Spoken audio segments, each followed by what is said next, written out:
expressed her best wishes, and she has, she expressed her desire. I mean, the all-round success of this web workshop. Today, the discussion that is going to be followed will be participated by two wonderful personalities, and it is truly much awaited because both of them are renowned in their own field and they have huge contribution in their own intellectual field, academic field. First of all, I would like to introduce you to Professor Dr. Maroona Murmu. It's an absolute pleasure to make an introduction of her. Professor Murmu is currently the Associate Professor of Department of History, Jadavpur University. And Professor Murmu carries a very, rich, I would say, envious academic background. And she completed her BA honors from President University, and followed by she went to Jawaharlal Nehru University. There she completed all her further educations, her masters, her MPhil, as well as her PhD. So, and then she has been working as the Associate Professor of Department of History, Jadavpur University. And recently, we have got a wonderful intellectual contribution from Dr. Murmu, the book that has been published, Words of Her Own, Women Authors in 19th Century Bengal. It has been highly hailed by the intellectual fraternity all over the country, and the book has been published by Oxford University.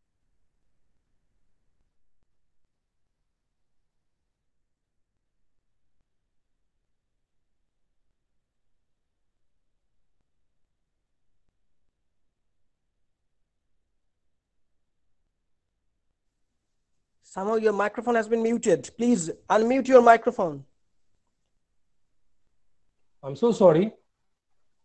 I've gone unheard. Okay, so if I resume or talk about the resume of Professor Maroona Murmu, if you talk about the field of specialization, gender studies, socio-cultural history of Bengal, modern India, everywhere she has stamped her authorization. She has regularly contributed numerous articles, scholarly papers in different journals, newspapers in India, as well as abroad, and also delivered thought-provoking lectures, talks in various national, international seminars in India, as well as abroad.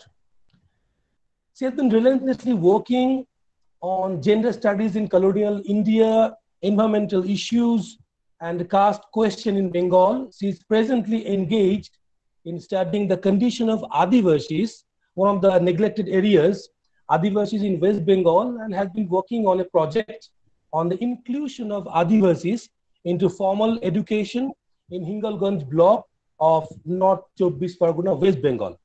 So we are so deeply honored to have her today among us.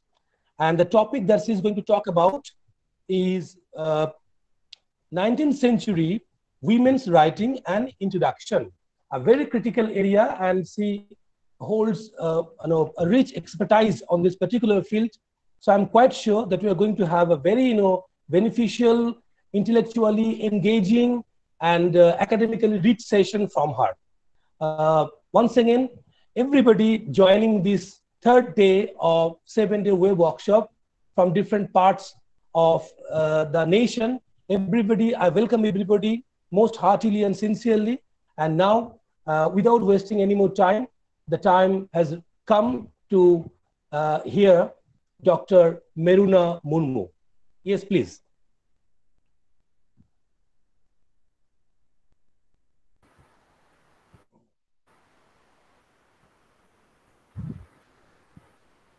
I hope she's there. Anibanda? Yeah, can I be heard? Oh, yeah. nice to hear. Yeah. Yes, welcome, ma'am. Go on. Yeah. Thank you so much for that introduction, a very warm one. Okay, so without so much time, let me go on to the paper. And I've been asked to trace the growth of the social category of women rights in 19th century Bengal.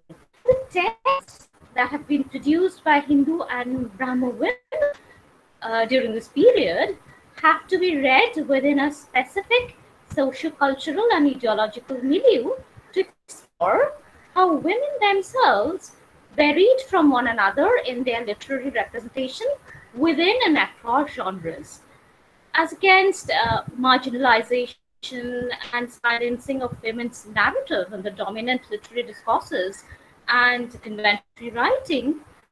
We, to prove the stratagems of survival that enabled women authors to negotiate with the male-dominated literary arena. So these writings by women can be recipes of their self-understanding, their empowerment, in contrast to the Bhadralok counterparts who were endowed with authoritative and history-making agency in Renaissance Bengal.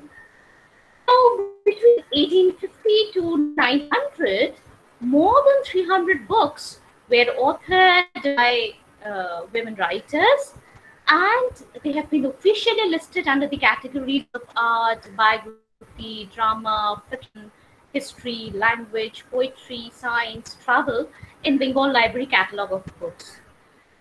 During the same period, we see that 15 periodicals were devoted to women's issues and were edited by women themselves. Women appeared as literary in journals like Shabo, Nabbo Bharat, Utshaho, Bharati. Though a quantitative analysis would show that women wrote poetry most, followed by novels, dramas, didactic and discursive essays. Today, I shall talk about autobiographies and diaries, which the organizers have chosen as an area to speak of. Now, refuting gender distinction in writing as a given, one has to remember that in chosen style and form, the writings of women authors were not essentially feminine. One can identify a fundamental feminine viewpoint of experience, an inherent feminine voice in writings by women solely based on the authorship by women. One ought not forget that subjectivity is refashioned through. Women do not express similar feminine feelings in writings simply because of their feminine subjectivity. Men and women authors did converge in modes of argument and represent certain issues, but while describing the specifically female life world of domestic experiences, women authors might have made conscious divergences from male projected stereotypes. So what led to the emergence of women authors as a distinct, diverse, and ever-growing category for the first time in the 19th century? What were the socio-cultural incentives behind the production and the circulation of their texts?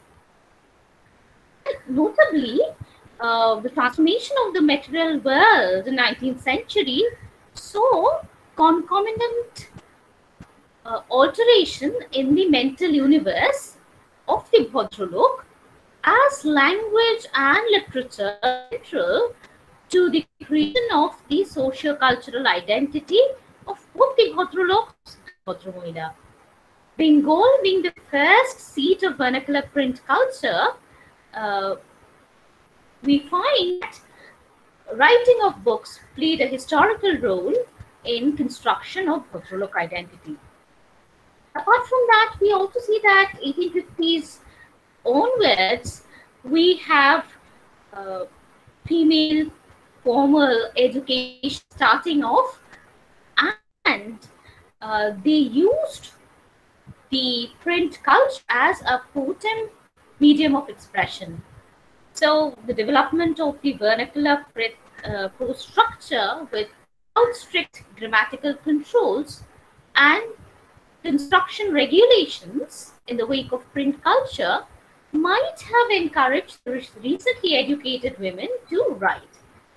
Now, the average press runs of books authored by was something 1,000 to 2,000 print copies. And we find Mankumari Boshu's Bangali Ramonidikeর Grihodharmo and Swarnakumari Debi's Golpo Sholpo have press runs of 5,000, indicating a proof of readership and a market for books written by women.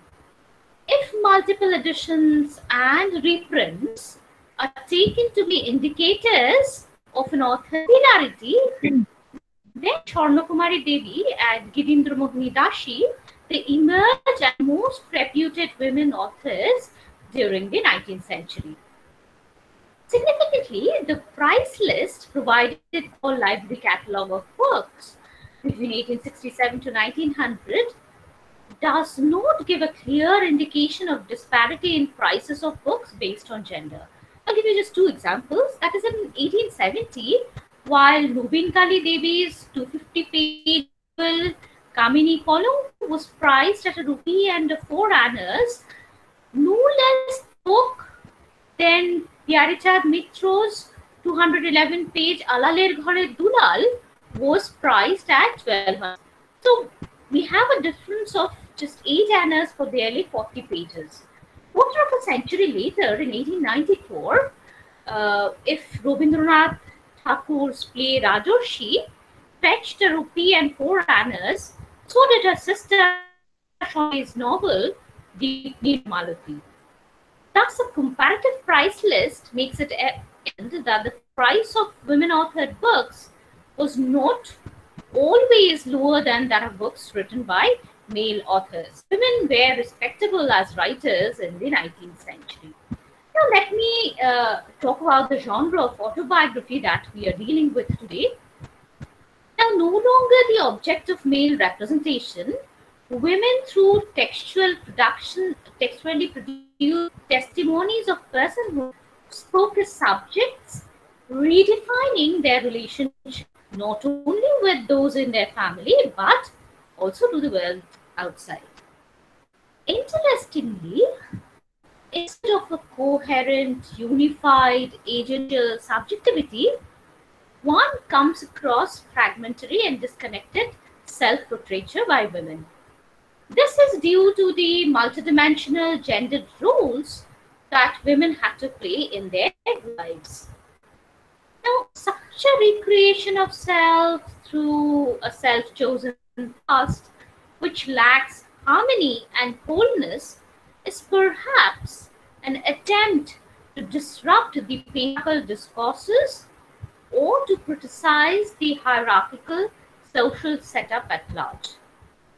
These intimate, confessionary modes of expressions portray the trials and tribulations, the pleasures and pains much realized during space in 19th century. Rassundari Devi's Amar Jibon was penned down as an autobiography. Kailash Pasini Mitro's diary, Janoika Grihoboti's diary, and Swarnakumari Devi's dictated autobiography, Attokatha, are other modes of personal narratives produced in 19th century. They illustrate how historical conditions, material forces, cultural discourses, and political practices in the 19th century endowed personhood to women. Actors in turbulent Renaissance Bengal allowed women to construe their subjectivities in relation to others as well as autonomous authorial selves. I should not talk about the first autobiography written in Bengal by Rassundari Debi. That would be dealt by Hardik. Today I shall talk about the diary and the autobiography that I was talking about. Now, Kailash Pasini Devi's Janoika Grihobotu diary was first serialized in the Bengali monthly Boshumuti in 1953. In this book, a time span of 20 years, that is 1846 to 1873, is encapsulated in about 30 printed pages.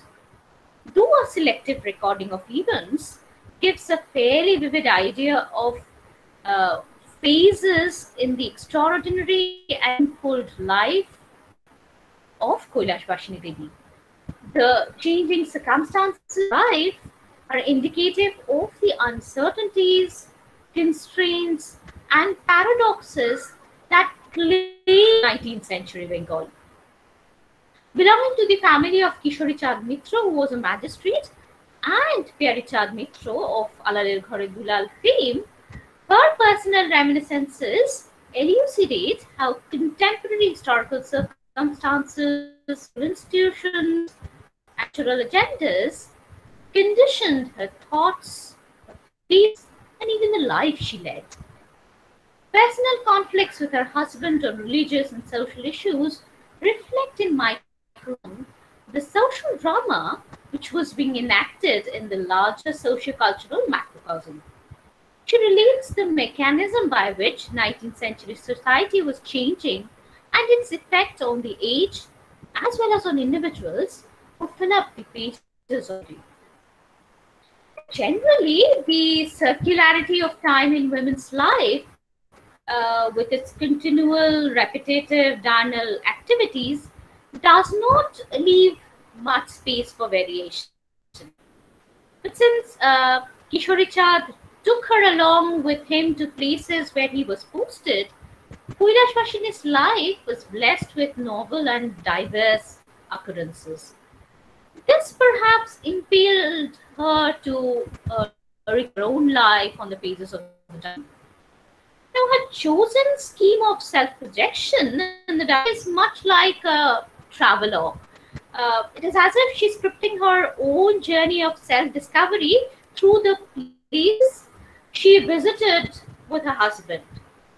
She begins the diary on June 1846 when Kishori Chand was the deputy magistrate of Rampur, and she goes on describing her journey to various places where he was. Now, like the larger project 19th century, we find that Kailasvashini is trying to script her life as an ideal Bhadra Mohila. And she would participate in refined discussion with Kishori Chand, exhibit cultural refinement, and try to prove herself as an educated mother. Herself with lessons in English, husband at night. While this sort of an education creates a bonding between them, it bestowed power and authority on her husband. Moreover, an European lady, Miss Tugod, was hired for a monthly salary of ₹25 to further educate her, and she was also given lessons in needlework. And Kailasvashini's extensive reading is manifested by her literary references to Bankim Chandra Chattopadhyay's Mrinalini, Robin Crusoe, Shangbad Prabhakar in the diary itself. An important theme in the thing is her evolving relationship with her husband, the protection, the security, and comfort she found in this marriage.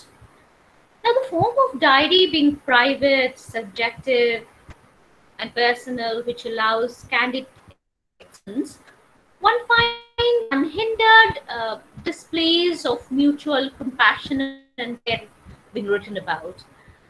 Kailasvashini was aware that while idiom of wifely devotion, a certain licenses for transgression, but she had to be cautious about expectations of wifely conformism that is brought with the project of being an ideal Bhadra Mohila.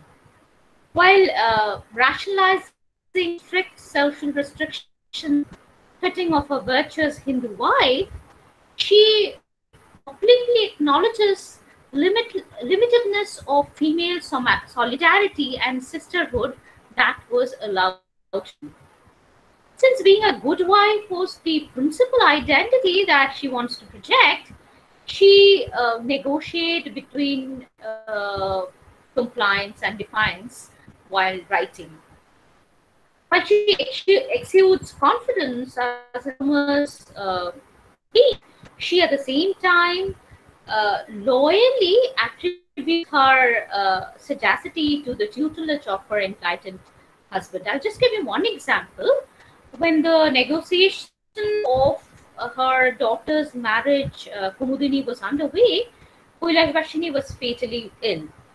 Now, Kishori Chand said that her daughter would only be married after her recovery, and he went to the extent of that if the delay in Kumudini becomes an impediment in finding a suitable groom in Bengal, she would take her daughter to Britain and get her married at an immature age. Now, Kuilashvashini snaps back, saying that it would be fine if Chand married Kumudini to a Sahib, and he himself married a Mem Sahib. And then in a dramatic passage, Kishori Chand retorted that she must acknowledge that he never neglected her. Kuilashvashini responds to this declaration of love with a sharp wit, saying that she had never neglected, or chided, she was never neglected or chided by Kishori Chand simply because she has never done anything that deserves chastisement. Now, the social reform movement made Kishori Chand assume a way of life that had ultimately brought about an estrangement in the world of the couple. In June 1854, when Kishori was transferred to Kolkata as the first Bengali magistrate, drawing a salary of rupees 1800, also find that Kishori Chand adopted the more westernized radical ways of young Bengal. Now, while Kuilashvashini disapproves Kishori Chand's lifestyle, she confesses that she symbolically follows Hindu rituals without being convinced of basic validity. Kishori Chand, being an influential man, could risk alienating the orthodox beliefs by pressing liberal beliefs and flouting conventional norms. But the hegemonic nationalist construction of women as the custodian of culture and familial bonds, and the fear of social isolation if a woman violates it, made her a compliant subject. Living in a world that defined the women's identity in relational terms with family, clan, caste, and community, excommunication would have destabilized her very being.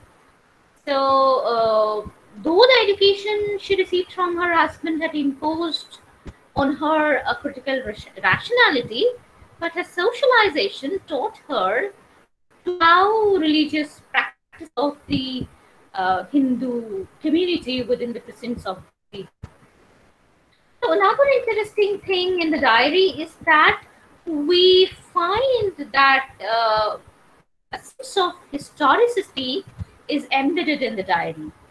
Interestingly, she refers to places that she visited in names that were used by the local parlance, disregarding the names used by the British for new administrative divisions that they were setting up. She refers to Rajshahi as Rampur. She refers to Barakpur as Chano. She refers to Natur as the capital of illustrious Rani. Mentioning the battlefield of Plassey, she writes about the inexplicable feeling of joy and numerous other emotions that were evoked at the sight of the place. Describes a particular house in Rai where she stays, and she concludes saying that nothing worthwhile happened there, only Darupanath Tagore passed away in 1846. While commenting on her visit to Kashi and Prayag on the auspicious occasion of Kumbh Mela, she mentions the visit of the Duke of Edinburgh to these places, accompanied by various rajas of. Having felt that the days of happiness had deserted her with the Sepoy Mutiny of 1857, she relates her version of seeing it as nothing more than general disorder. Now, her view is very close to Kishori Chad's observation in his book, The Mutiny, the Government and the People, where he sees the revolt as essentially military insurrection, the revolt of lack of sepoys. Now, on April 1857, Kishori Chand had antagonized the European officials and had heard the pride colonial government for their racial superiority by himself spearheading the Black Act meetings. He lost his job after the Queen Victoria's proclamation on November 1st, 1858. We find interesting Kuilash Vashni forges a link between the cosmic physical world and the historic event that shook the public world, stating that the change was preceded by a comet in the sky and a terrible earth.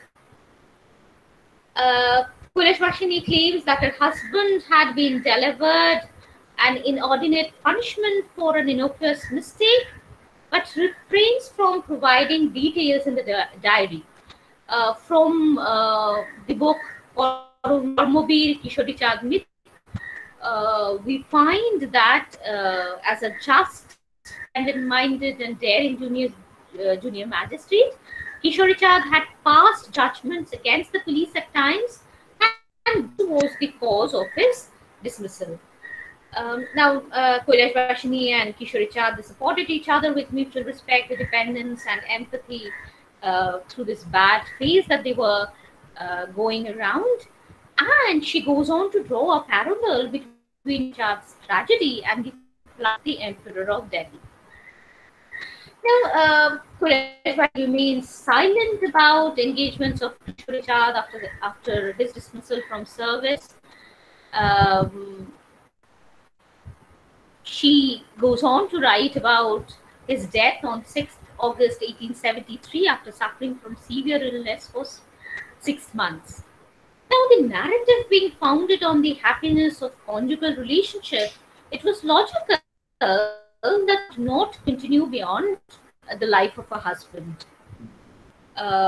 Beginning with the record of the death of her son in 1846, Kuilash Vashni abruptly ends a narrative widowed at the age of 43. Having led a loving marital life under the shadow of her husband, she turned reticent about the 23 remaining years of her existence as an helpless Hindu widow. Vashni in the diary had aspired widowhood as an embodiment of traditional values, continuous self-denial, and morally glorified valorization of pain, but it seems that she could not bear its strain. Kuilash Vashni preserves her distinctive selfhood by precariously balancing three parts of her being in the diary. One imbibed through rational education, next by her husband, whose vision reshaped the world. Another one acquired through socio-cultural perception. And the third one that offered her defined selfhood that was apprehended by the ethics of furthest westernization. Now, coming to the second dedicated autobiography, this is a contrast to the diary that I'm talking about, because while widowhood ended the meaning of life for Vashni, empowered Rassundari Debi to break the shackles of deep confinement and help her choose an independent life. After Vatha, the autobiography of Rassundari Debi was dictated to her grandson-in-law, Jogindra Khastoke,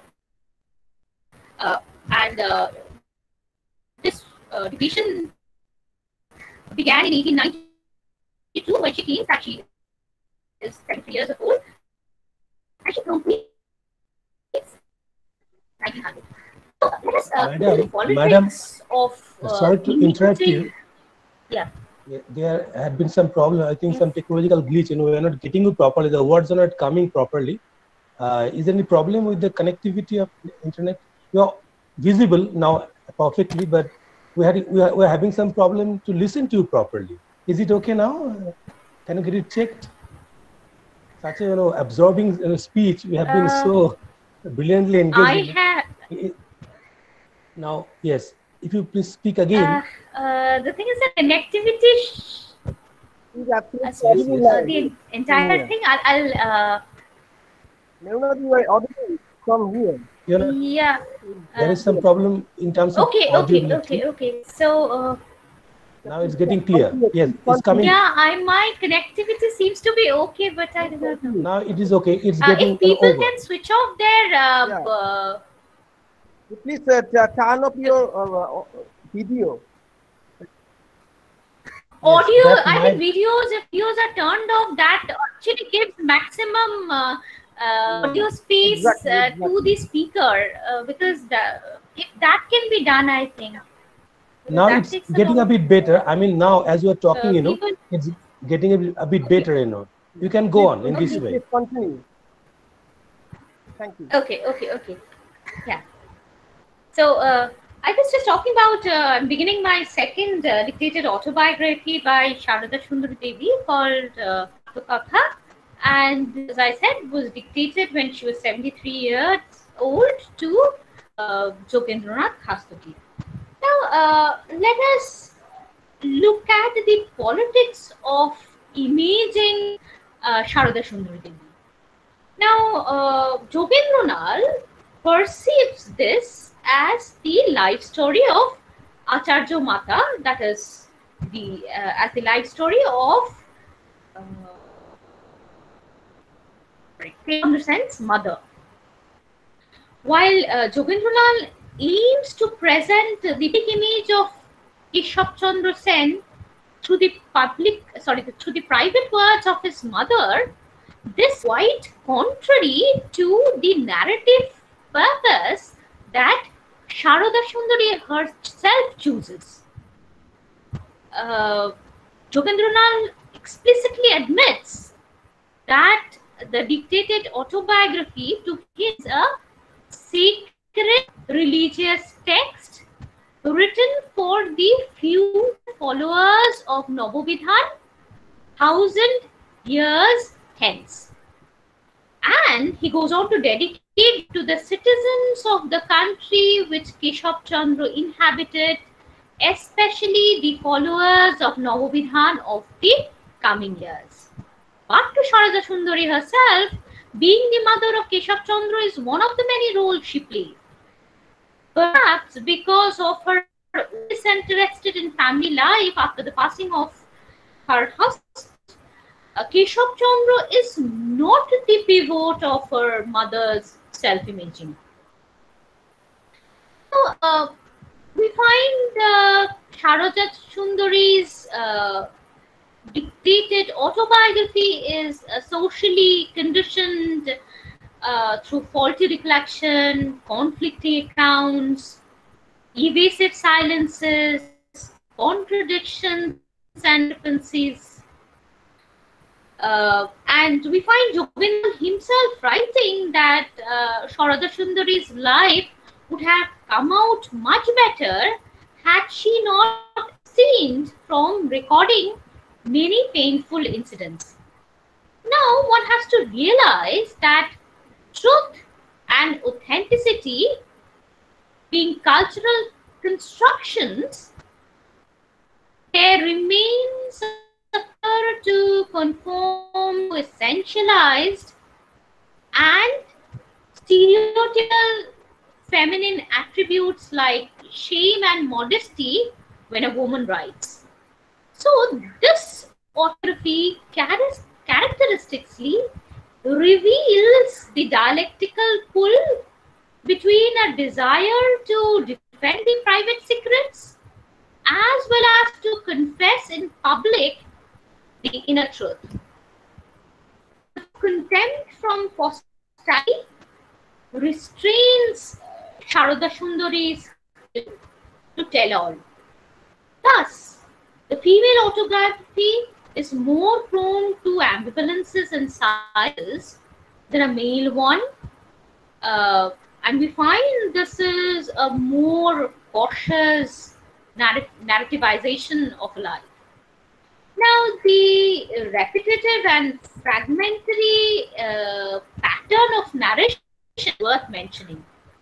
In the life story, which is narrated between 27 June 1892 to 17th November 1892, in the 9 sessions, she deals with her natal and marital life, her children, namely Nubin Chandra Sen, Keshav Chandra Sen, Krishna Bihari Sen, her daughters Buddheshwari, Kuleshwari, Tuni and Panna, injustices meted out to her by her brothers, her pilgrim Ganga Sagar, Puri, Kashi, Proyag, Vrindavan, Mathura, Dechal, the marriage of the 3 daughters, the loss of her own dear husband, mother-in-law, sister-in-law, elder daughter Buddheshwari.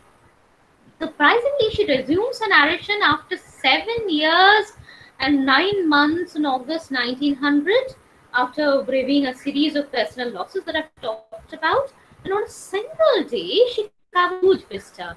Deaths in the family, her relationship with her sons, daughters, daughter-in-laws, granddaughters, her hallucination after Keshav Chandra's death, the role of God in her own life, division marital property, the Kuch Bihar marriage of her granddaughter Maharani Shuniti Debi, her meeting with Ramakrishna Paramahansadev and Lady Dufferin.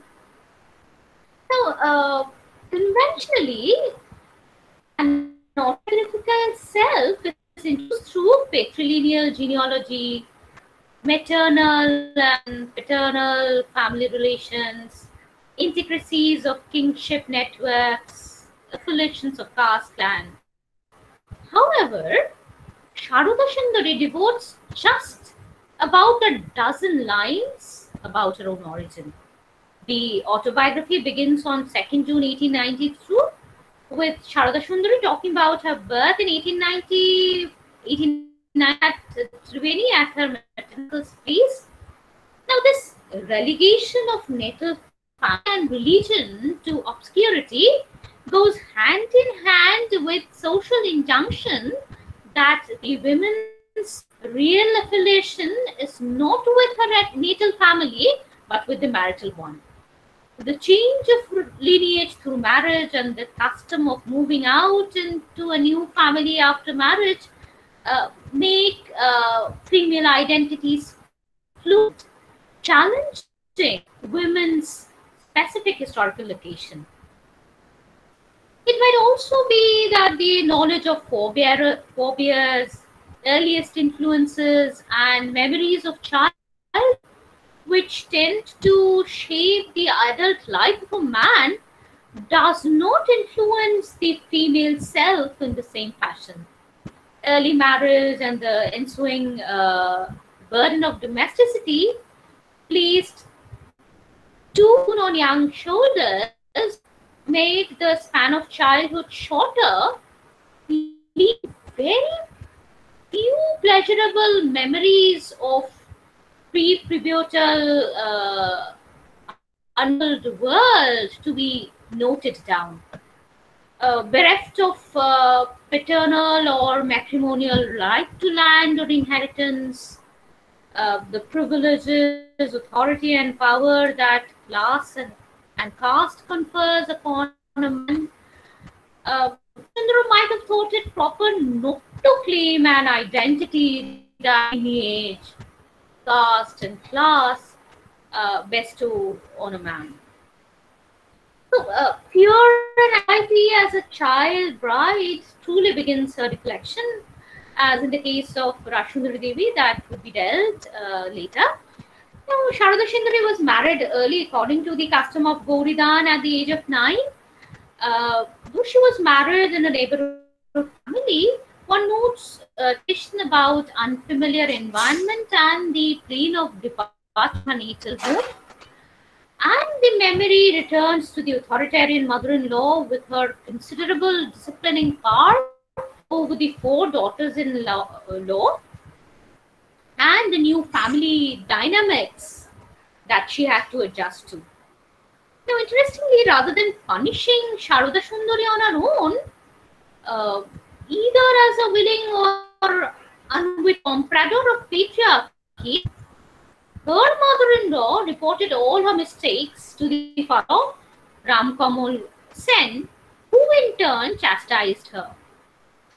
The constricted mental and physical space was worsened by the practice of feminine propriety, habitual timidity, and shyness. Now, Sharoda Sundari's happiness sunk in this ocean of sorrow, the passing away of her husband, Pyari Mohan, in 1848.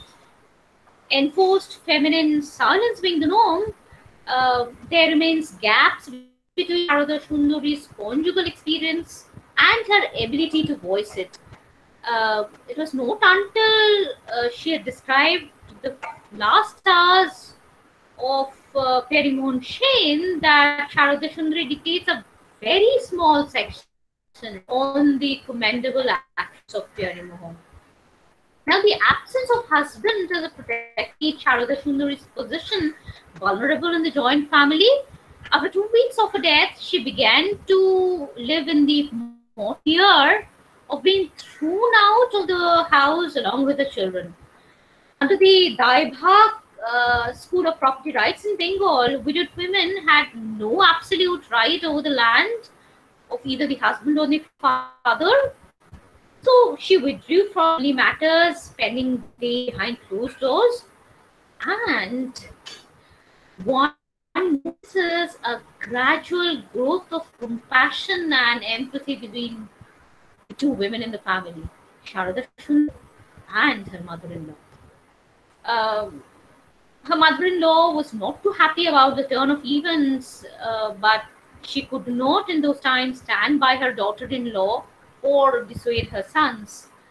And there's mention in the biography of how the mother-in-law pounded her head against the wall and cried. Now, having spoken of violations in the marital home after a widowhood, Sharoda Sundari talks about marriage negotiations in the family. These seem to be very important activity in her familial life. Sharoda Sundari stays for Keshav Chandra Sen's bride, courted twice by her mother-in-law, Hardik Brata Biswas. Finally, Keshav was married to 8-year-old Jagan Mohini of Bali in 1856 at the age of 18. Sharoda spent quite a few lines to express how she herself was displeased over this match.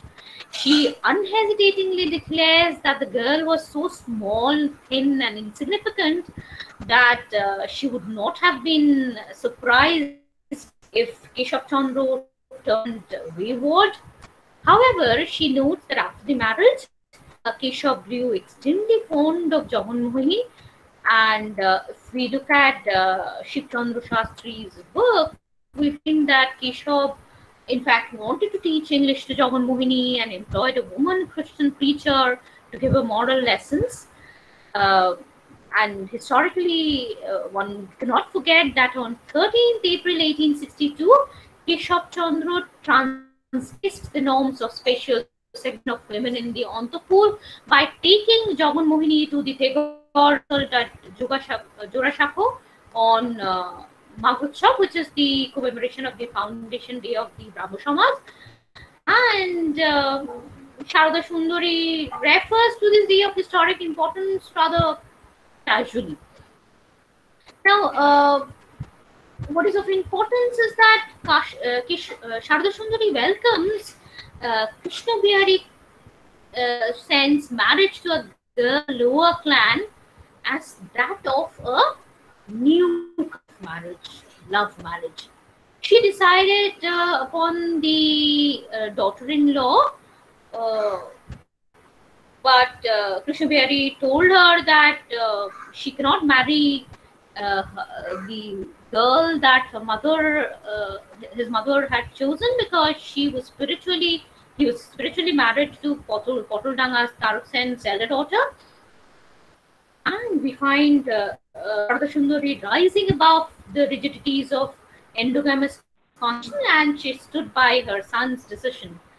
Um, she initiated the new bride into the Brahmo faith in 1869, the day that the new chapel called Bharatborshio Brahmo Samaj was inaugurated. Now, Sharada Sundari dedicates a very small section to the famous Kujbihar marriage of granddaughter Shri to the 21st Maharaja of Kujbihar, Maharaja Nilkandana Bhub Bahadur. Now, Keshab Chandra was one of the main architects of the Brahmo Marriage Act 3 of 1872 that made 14 years as the marriageable age for girls and 18 for those of boys. And it was pointed out that not only was Shuniti below 14, the orthodox Hindu Maharaja was just. Now, either out of a conscious subversive strategy to manipulate facts or as an evasive mechanism against disagreeable memories, or for consideration of popular acceptance, or maybe for projection of a certain public image of Keshab Chandra for posterity, she refuses to write further about the marriage ceremony. And she goes on to say, many have written about it, there is no need to repeat it again. Perhaps to exonerate Keshab Chandra Sen, Sharada Sundari Devi argues that even though the formal marriage took place in 1878, the marriage was not consummated until Shuniti was 16 years old. That is much above the Native Marriage Act. Now, another important thing that one can see within the autobiography is the transformation of religious self of Sharada Sundari and the religious dilemmas that she herself underwent.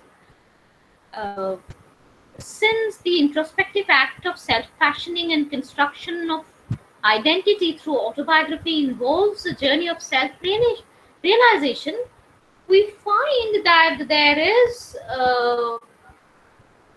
a change in religious beliefs Sharada Sundari that is delineated in the autobiography. Before marriage, Sharada Sundari knew only about brothos and rituals and fast taught by her mother in the Antapur. She was introduced to the world of Hinduism through a Dikha at the age of 11 by her father-in-law, Namkamol Sen. Now, her observations on pilgrimages and her spiritual philosophy constitute a primary part of the narrative. When a Babu asks as to why she did pilgrimage despite being the mother of Chandra Sen, she retorts, pilgrimages are ancient in origin. They are the god's realm. What is there in seeing them? She likens her love for pilgrimages to her love for her own children and relatives, devoid of expectation for religious merit and salvation that is entwined with pilgrimages.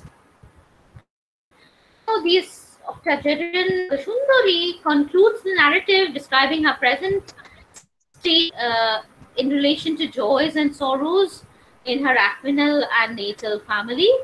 It bore traces of physical introspection, stoic detachment, and also restraint that we've talked about.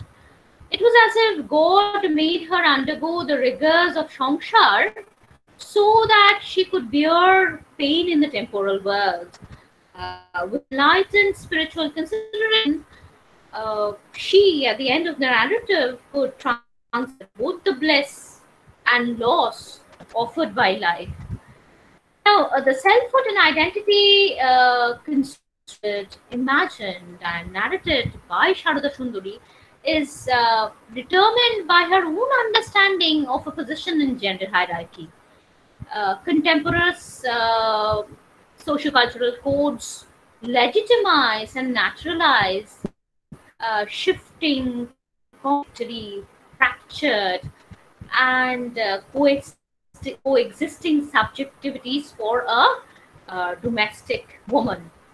And Sharada Sundari lived all facets of a culturally inscribed ideal woman in a joint family riddled with rivalry. So she talks as a subjugated child bride, a compliant daughter-in-law, a self-sacrificing wife, an honest widow, and an understanding mother. Realizing the futility of these varied subject positions, she sought liberation in real society. She suffered the burdens and privations of such existences, navigated the turbulence of domesticity, and then she chose to break the femininity of silence by talking her life in her autobiography. Imparting herself speech, she publicly articulates her private emotions, feelings, frustrations, questioning the very identities that guarantee a secured social existence to a Bhadra Mohila woman, because these identities oppressed her all the more.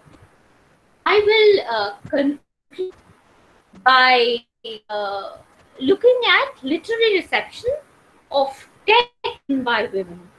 Now, was the Bhadralok society receptive of the prohibited penmanship of women? We know that it was imparted that women were educated. If women were educated, they were bound to be widowed, and that was because of other factors. But we do see that both Kailashvasini Debi and Sharada Devi educated, they were widowed.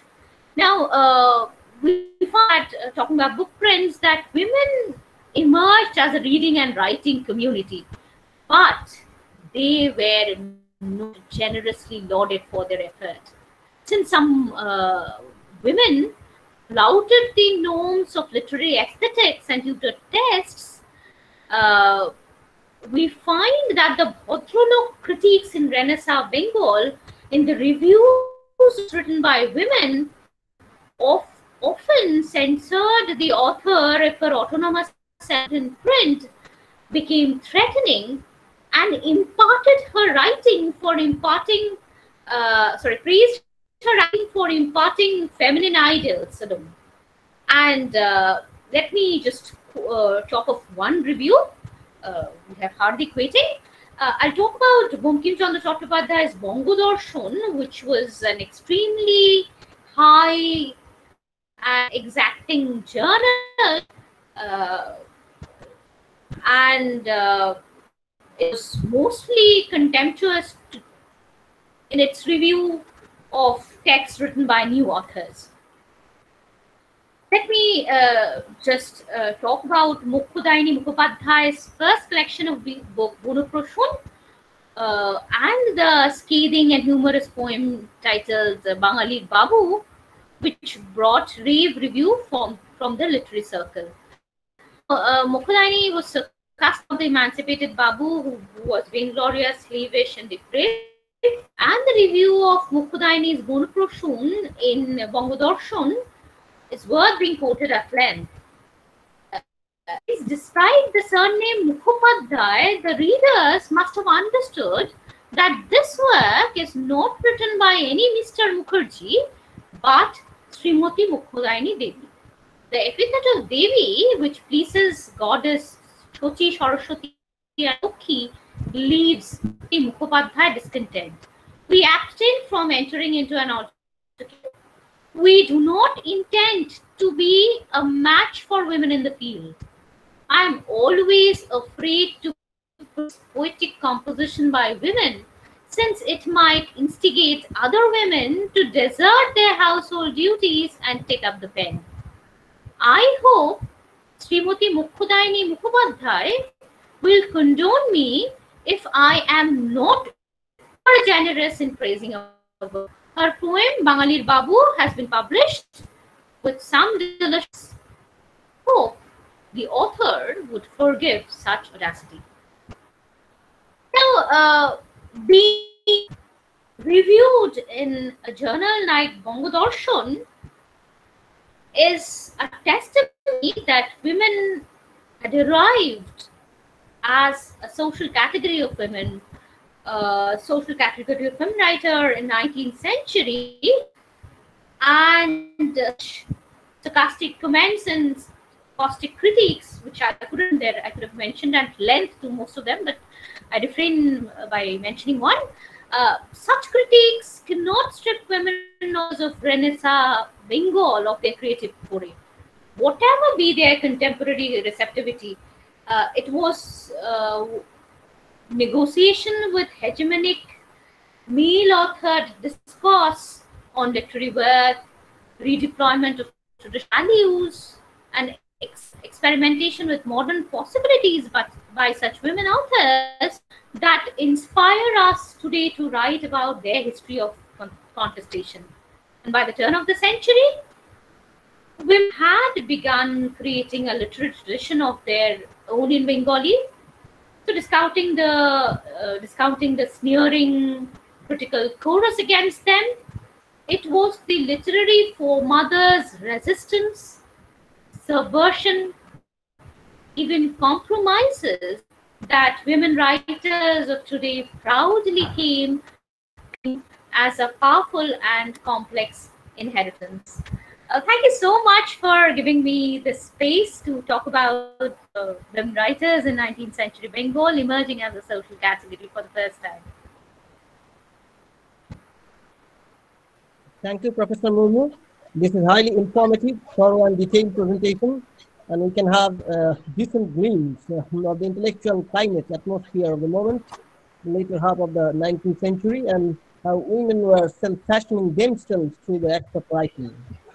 Coming into the scene of writing, the textual space and scape, women are asserting themselves, their authorial selves by this technique of representation. Thank you so much. And now we can take up 2 or 3 questions and then move on to Professor Biswas' lecture, or would we move on to Biswas' lecture and then we'll have the Q&A? I excuse myself. I have a departmental meeting at 4:30, so I'll not be able to be on for long. So I think we should go into Hardik's paper. I think that we are getting late. It's okay if I cannot answer questions. Okay, are these books available in English or in Bengali? These are my translations. This is all found in Bengali. And this is part of the book that published Words of Our Own, Women Authors in 19th Century, that has been published by Oxford University. Yeah. Any question? Quick ones, 1 or 2?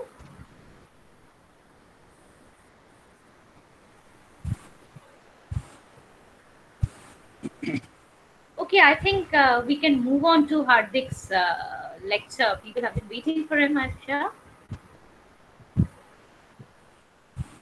Yeah, ma'am, I have found a question asked by one of the viewers, Srimoi Chakraborty. If you permit me, I can put forward the question to your concern. Yeah, obviously, yeah. The question that Srimoi Chakraborty has asked is, she says, diaries and letters being extremely private, so how far it will be justifiable to discuss or talk about them in terms of historical importance or literary importance, How do you look at this issue? How do you respond to this question?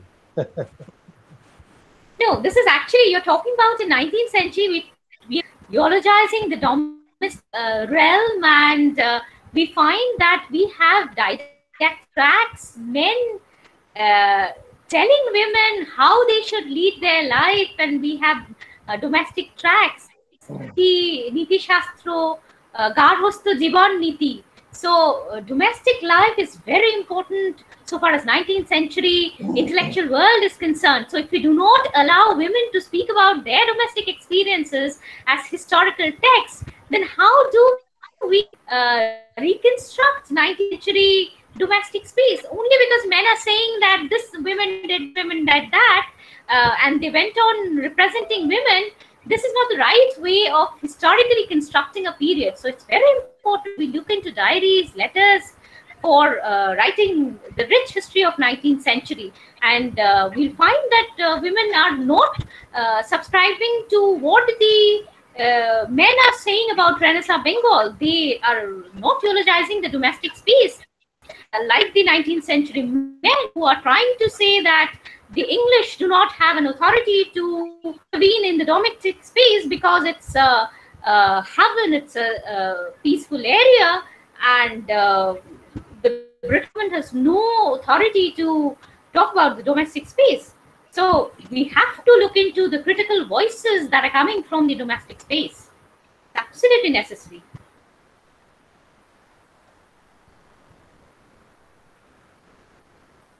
Well, thank you very much. It was a wonderful answer, and I hope the question has been attended in a very critical manner, because historical voice has to be allowed to come out. It will reveal its own story, and from that point of view, we can make a judgment, their positional advantages or disadvantages, and we can make the corrections that history teaches us. But thank you so much for this wonderful session. Extremely valuable, enjoyable, and as Onimanda has said, informative. Very painstakingly have gathered all this information, not available, I don't think, in a particular book. So it has been extremely useful, incredibly, for the students as well as for the educators concerned with this particular text as well as this particular subject, 19th century women writing. And we are so deeply indebted for the time that we have spent for this session. Thank you so much, ma'am. And I think we can move to the next session, Onimanda. Well, the next session that is awaited is the particular text that had been touched upon by Professor Murmu several occasions during her presentation. Our next session, that is the text Amar Jibon by Rassundari Debi. That is a very very important lecture is going to be delivered by Professor Dr. Hardik Brata Biswas.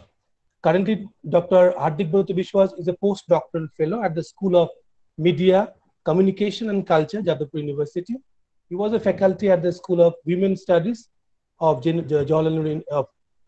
from 2013 to 2019. His specializations cover popular literature, visual cultures, and especially in particular print and sexuality. Professor Biswas received his initial training in comparative literature and then shifted to women's studies, where he completed an MPhil on relations between photography and gender in the context of Bengal, followed by his very, I would say, path-breaking work in the form of his PhD dissertation on women and the visuality in Bengal from 1880s to 1970s. He was recipient of the Cephas Ford Fellowship under the program Histories of Modernities and Sexualities in the Global South. He was the Ratan Tata Trust PhD Fellow at the School of Women's Studies, JU. Working since 2008 on digital, one digital achieve of hurdle class, women's photographs at the School of Women's Studies, published an envious number of significant papers, articles in journals, books, newspapers in India and abroad as well. Among many books Professor Biswas written and edited, I would like to mention a very significant collection of the 19th century popular collection of 19th century popular farces in Bengal. If I'm not mistaken, the name was Prohoshone কলিকালের বঙ্গ মহিলা 1860s to 1908. Right now he's working on non-Brahmin caste working lives and related visual pictures in West Bengal among specific communities. He also teaches at the Women's Studies MA program at the Diamond Harbour Women's University. So I don't think I have been able to do justice to his very, what should I say, magnificent career so far that he has got under his belt. Now, actually, Santipur College has a very, I would say, intimate memory of having Professor Biswas in one of the earlier seminars where he had a magnificent speech, I remember. And today, the topic that he's going to talk about, Amar Jibon by Rassundari Debi, is one of the, I think, the first autobiographical book published in Bengali language. No more time to waste. Now, I most warmly welcome Professor Biswas to begin his very much awaited, lecture. Thank you, sir. Am I audible? I hope I'm audible to all of you. Thank you, Professor Ray, for such a generous and kind introduction. And my thanks to Santipur College and the organizers for kindly inviting me to speak. And I especially thank Maroona Di, who just spoke before me. She laid out the ground with a nice critical background, which makes my task easier and tougher at the same time. But I'll try my best. So Anirban has told me to concentrate on this text, Amar Jibon, by Rassundari Debi, and I'll straight go into that. Now, I'm using two texts, the Bangla text, which is published, which one of the edition that I'm using is from the National Book Trust, which has been published by the National Book Trust and edited by Barit Boron Ghosh, which carries the name Rassundari Dashi, and alternately I'm using an English translation of the Bengali autobiography from which was published a few decades back from the Writers' Workshop.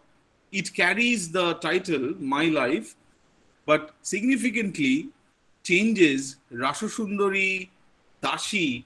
From Rassundari Dashi, the name changes to Rassundari Devi. So there is at the onset there is a confusion what to call her, how to what should be the proper way to signify her, a Dashi or a Devi. So I'll go into that. But as Maroona Di has already pointed out, it's one of the first women's autobiographies to be published in the Bengali language. It was first published in 1876 when Rassundari Dashi was 67 years old, and she lived quite a long life. And the book ran into several editions. After the 1870, the first edition, which was published in 1876, there were following 2-3 editions. In fact, the second edition was kind of re-edited, and a portion to the autobiography was joined by Rassundari herself. So this is kind of a technical description of the dates, but to us and like us, for many people across India and across the globe, this particular text is kind of a bottomless basket, because I would like to read this particular text as a strategic one, as one of the fantastic feminist strategic text, which kind of touches upon in a very different way many aspects of women's lives which are common across the caste class barrier. Often it touches. So this is a source, this text is a source of inspiration for many, and this text carries so many layers within it that it's difficult to exhaust. So there are practically thousands of studies on this. So I might not be might not be telling you something entirely new, but I'm trying to flag a few important aspects of this text, which was originally written in Bangla and thereafter ran into several editions in Bangla. And also there is the English translation with me. So as I've already mentioned, speaking in terms of calendar, this is the first autobiography by a woman. In fact, the first autobiography published in such a way in the Bengali language. The second was yet to come about after 20 years. And at the outset, we must take into account that Rassundari was a wife of a big landowning family. And she was a high caste Hindu woman. And therefore, although I might not be able to go into the caste factor right now, but let us keep this in mind that she is a woman from a high caste trying her life out in the in-laws, and she spent and lived most of her life, and she had a fairly long life in her in-laws within the restrictions of a patriarchal system of the traditional family, the Hindu family, Bengal.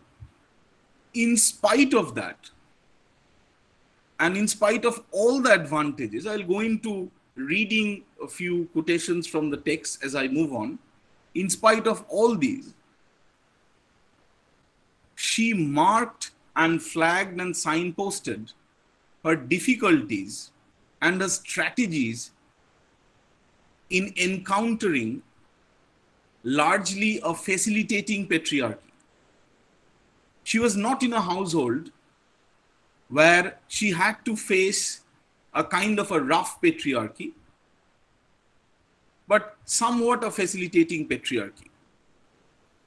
But in spite of all these things, in spite of all her advantages, in spite of her being a high caste woman, she shared something in common with all women across the board. And therefore, this remains as an inspirational text, a text to be read and reread time and again to find something that might be of use in our own contexts. Like Rassundari was a darling child in her own paternal home.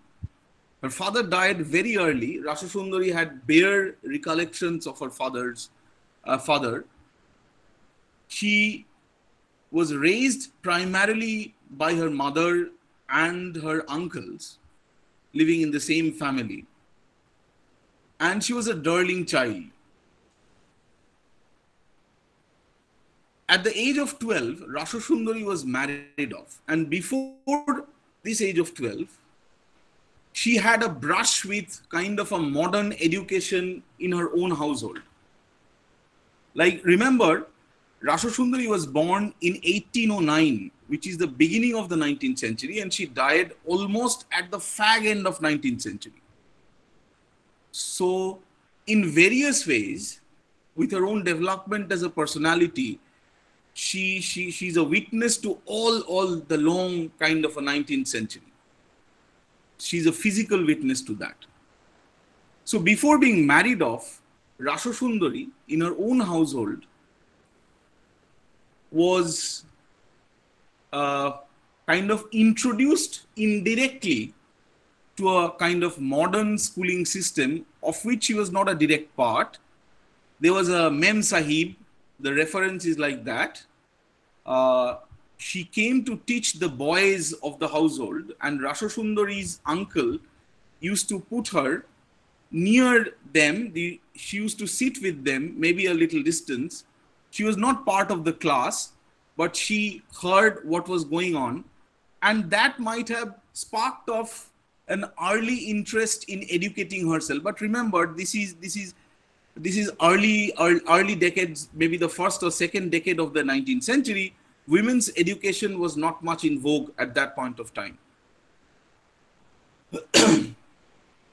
This is one aspect. Another, from her childhood, and due to her kind of very sensitive personality, she was a very sensitive girl child, her mother introduced herself to the concept of a protecting God, which she refers throughout her text as often as Jagadishwar, often as Daya Madhav, all incarnations of maybe we can say of Krishna.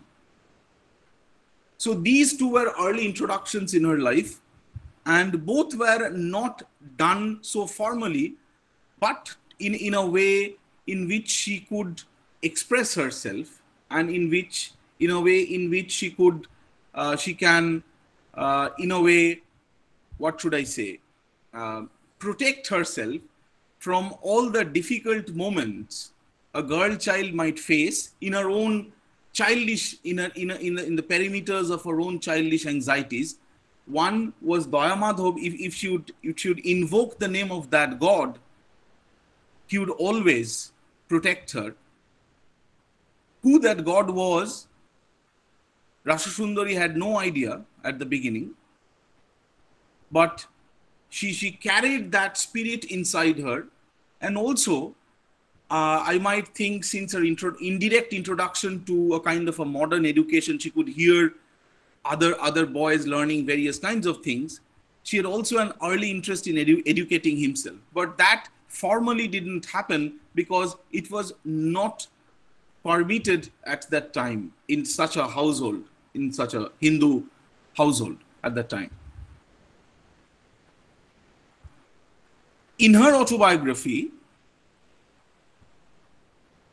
there is a constant switching on and off between the reality of the household, both her parental household and, for most part of it, the marital household, switching on and off between this, the reality of the household, and her own realization as a woman.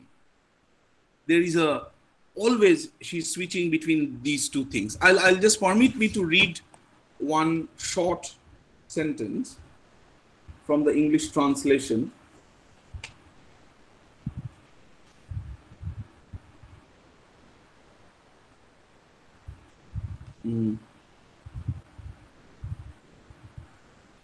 And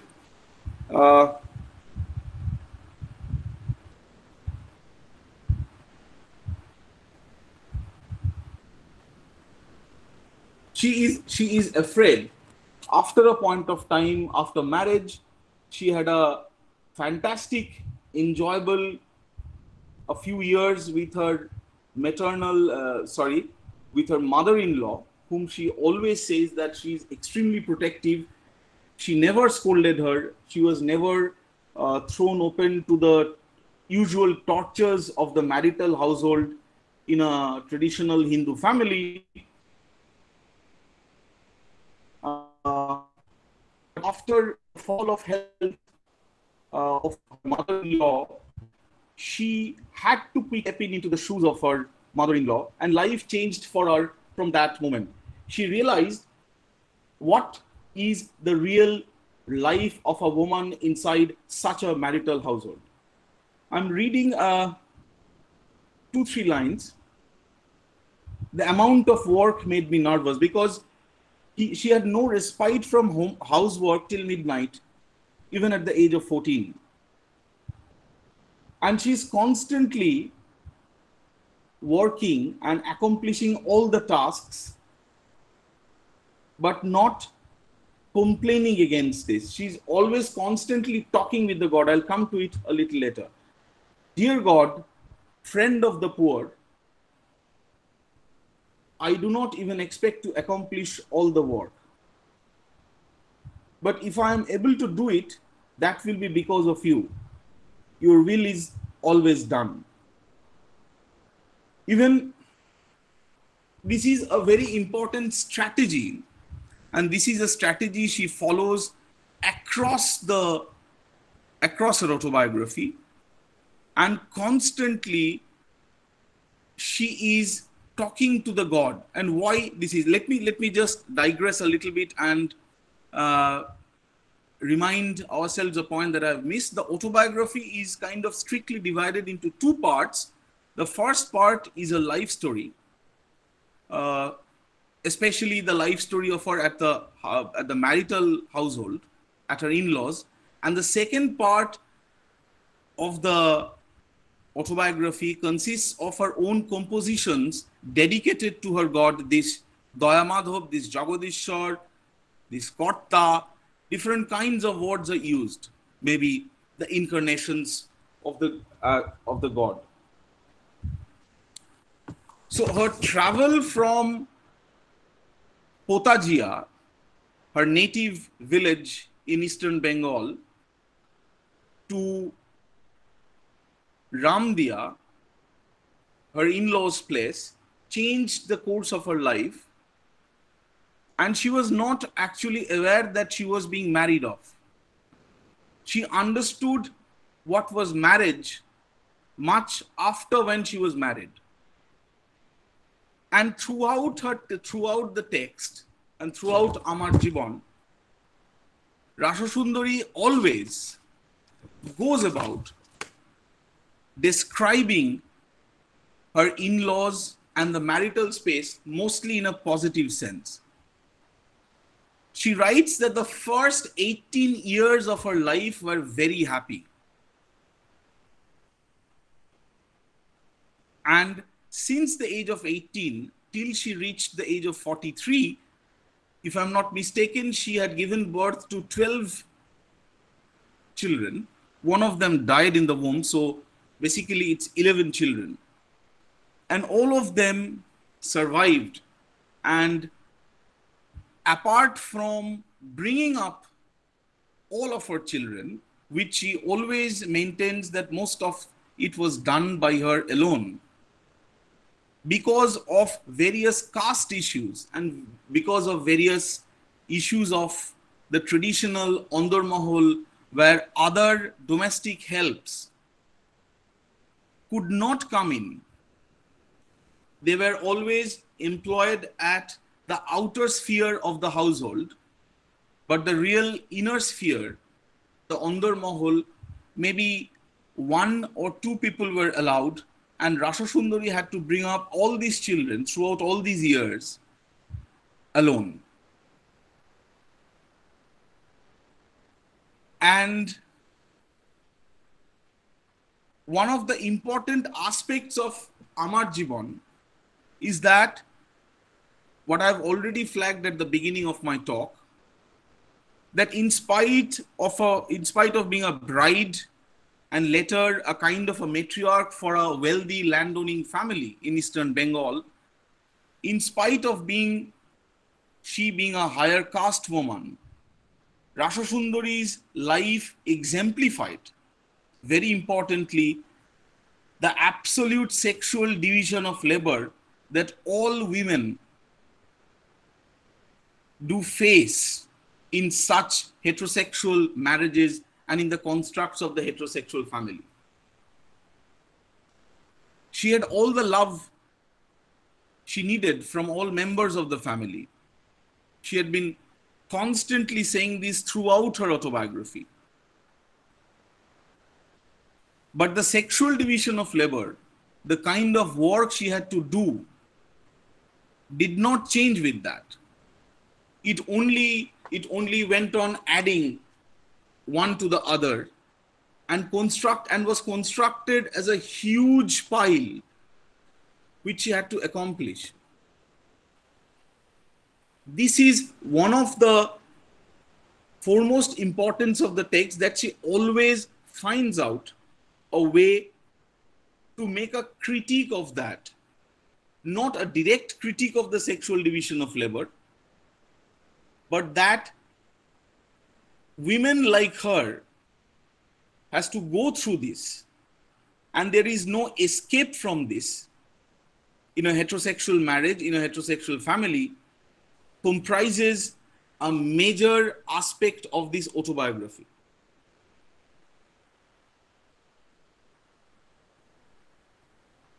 Nonetheless, she also brings up other very important aspects of women's life.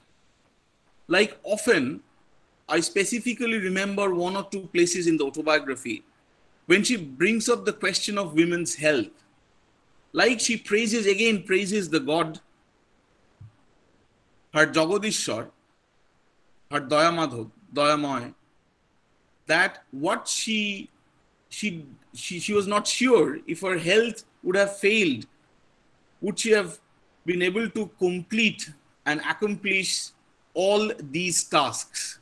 So the question of women's health also comes up. She understands that with a frail health, women could not have carried out so much of a gendered labor inside marital households. In spite of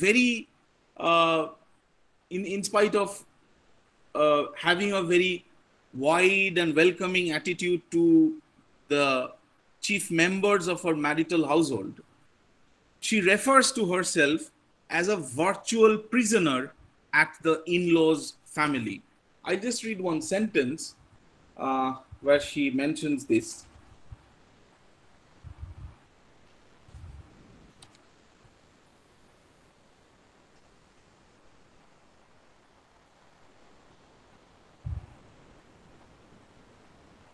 This she mentions with regards to that she could not go to her mother when she was dying. She was restricted to her own household, the marital household.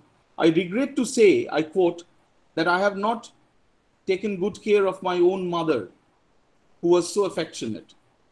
A mother is a very precious thing. It is my misfortune that I did not understand it.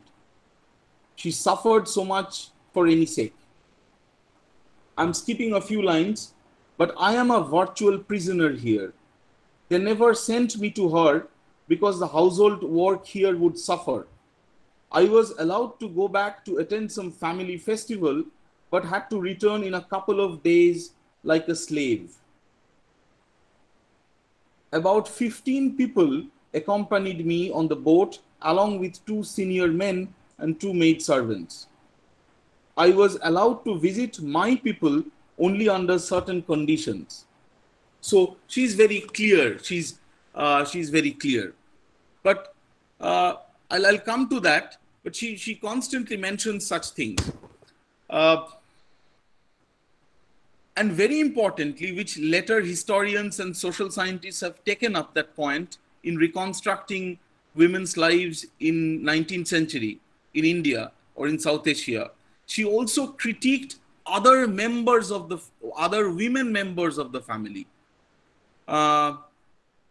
especially the elder women. I'll read out one section.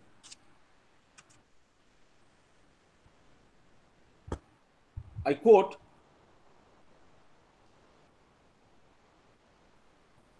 she's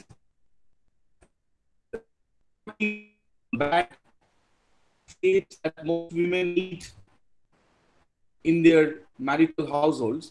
I quote, how unfortunate those women were, they said. They were no better than animals. But it is no use blaming others. Our fate is our own. In fact, older women used to show a great deal of displeasure if they saw a piece of paper in the hands of a woman. This is with regard to she trying to learn and educate herself secretly. So that ruled out my chances of getting any education. So this is not only the men. This is also about the patriarchal attitude. This is also about family customs, strict family customs being carried out. And remember, younger women in a marital household in that kind of a time, in large undivided households, were put under the jurisdiction of elder women. And elder women actually prescribed the norms for younger women. And in a way, it went on in a cycle. The cycle came. But Rassundari in one or two ways also did break this cycle much later in her life. But in spite of all these things, in spite of all these hardships, Rassundari's indomitable spirit refused to give up. She did not flee away from her responsibilities as a wife. She did not flee away from the responsibilities as a mother, but she also did not flee away from her own askings, from her own inside, from her own self, that wanted to educate herself, that wanted to look beyond what was possible for her and with her own, in her own context, look beyond the family. So we don't know, but as she tells us, that she had a dream one night that she is reading Chaitanya Bhagavat, which is one of the first texts describing the life of Sri Chaitanya. And when she woke up, from that moment of time, she had a yearning that she must learn to read at least, so that she could read the life of the God that she had been invoking for long. Not exactly that God, but such kind of a deity that she had been invoking for long. And there is, from that point of a time, a constant and terse negotiation between domesticity and the urge to educate herself. This is constantly going on throughout the text, and this forms the one of the central points of the text. I'll read out one line.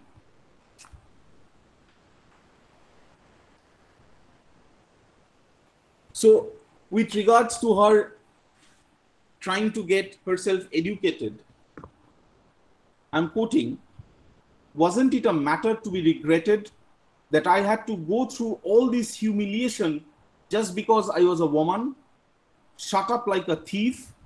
Even trying to learn was considered an offense. It is such a pleasure to see the woman today enjoying so much freedom." Remember, this she is writing at the age of 67. She had already passed all these experiences.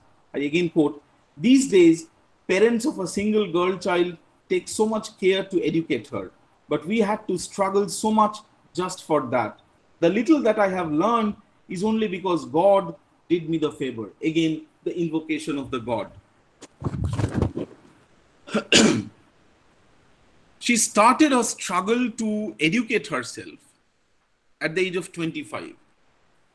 Remember that in her early childhood, before she turned even 10, or maybe at that juncture, she had an indirect contact with kind of an education. She was married off at 12, and now at 25, she set sails on a journey to educate herself in spite of all the difficulties. And this is one of the what should I say, a fantastic, inspiring aspect of this autobiography for many women to come after her, and for us also.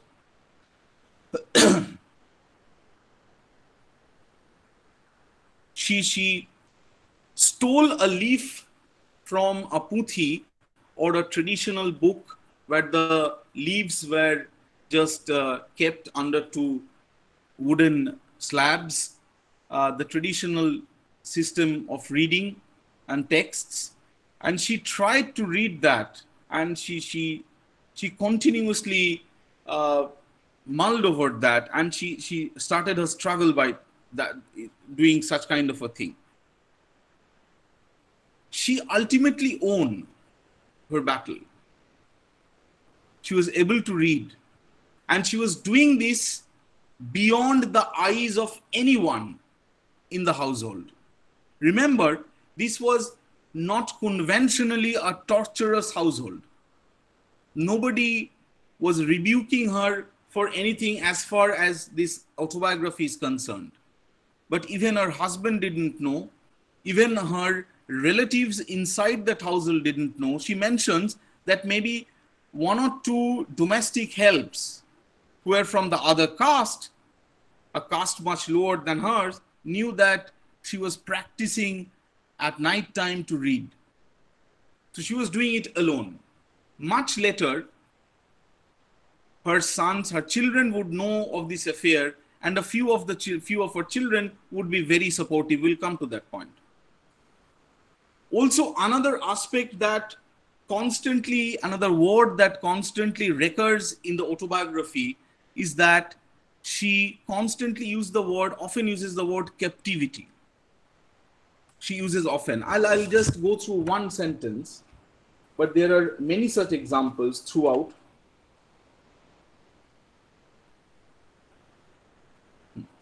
I'm quoting, "I was attracted to the scriptures and devotional songs, but in those days, women did not enjoy any freedom at all.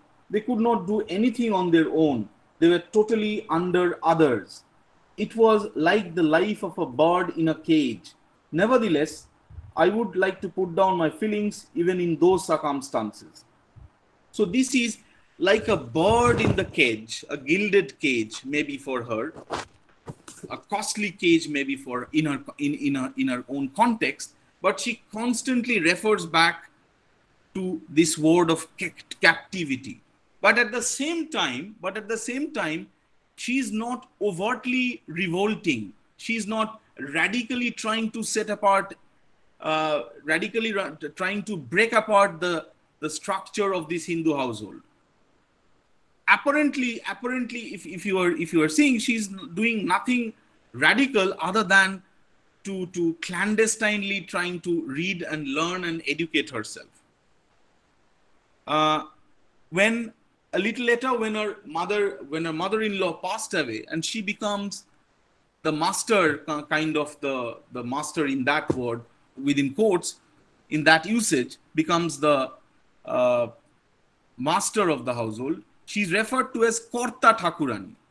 She becomes also the Korta. And even after that, she doesn't lose that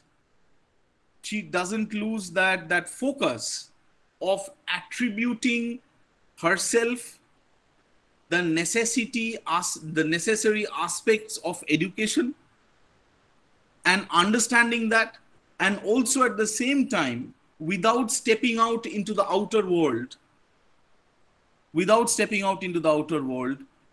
critiquing the maleness or the complete masculine nature of education in itself.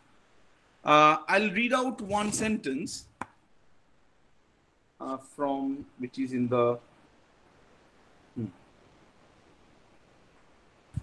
she's critiquing the general aspect of education. She's saying, I quote, "For them, education had only one virtue: to earn money."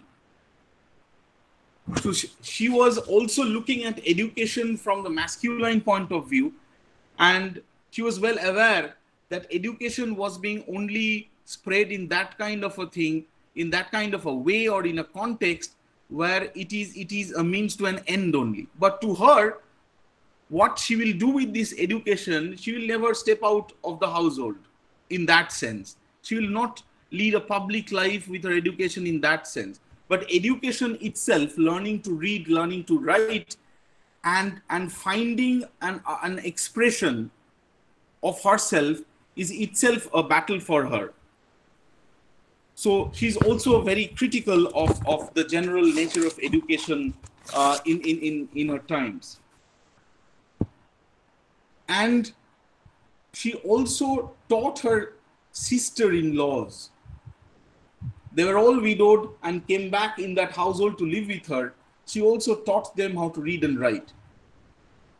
And there is, apart from this constant negotiation with and trying to educate herself, which she fantastically did, and the clandestine ways she took to achieve this task, beyond this, there is a constant invocation of the God and her yearning as a bhakt, as a direct relationship with the God, not mediated via the usual paraphernalias of a very structured Hindu class and caste-based divine such attainments. She often refers there's one famous composition by her that she refers as the Chatak bard or the Chatok Paki, who is yearning for the heaven, for the devotion, for the devotional blessings. She is referring also herself as a sincere devotee throughout. What is this? I'm going on repeating the same words, but I will go into that aspect within, say, a few minutes. Now, after learning to read, her seventh son, Kishori Lal, actually encouraged her that she should also write, so that she could not only read the letters sent by their sons, who were all now migrating to other places for work and education, likewise, that she could also respond to the letters. And she quickly learned to write as well. So this was her world of learning, a long struggle. She achieved that.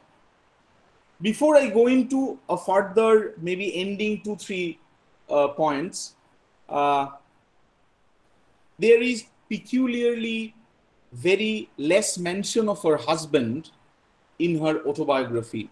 She mentions her in 3-4 areas of the text, but only in descriptive and general appreciative terms. Her husband passed away in the Bengali year 1275, and she describes the short illness that her husband suffered, but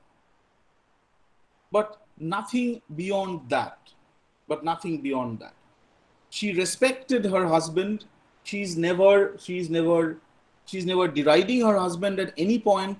Like a dutiful Hindu wife, she had, I think, and it's evident in her autobiography, that she did all the tasks kind of expected from her as a Hindu housewife, and also as a Hindu widow after her husband's passing away.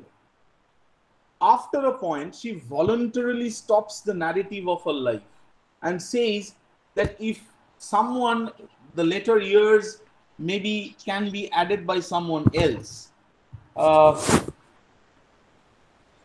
After a point of time, she stops narrating her life and concentrates her energy with the second part, with devotional compositions, poetry that she's writing as a kind of a communication with her own God.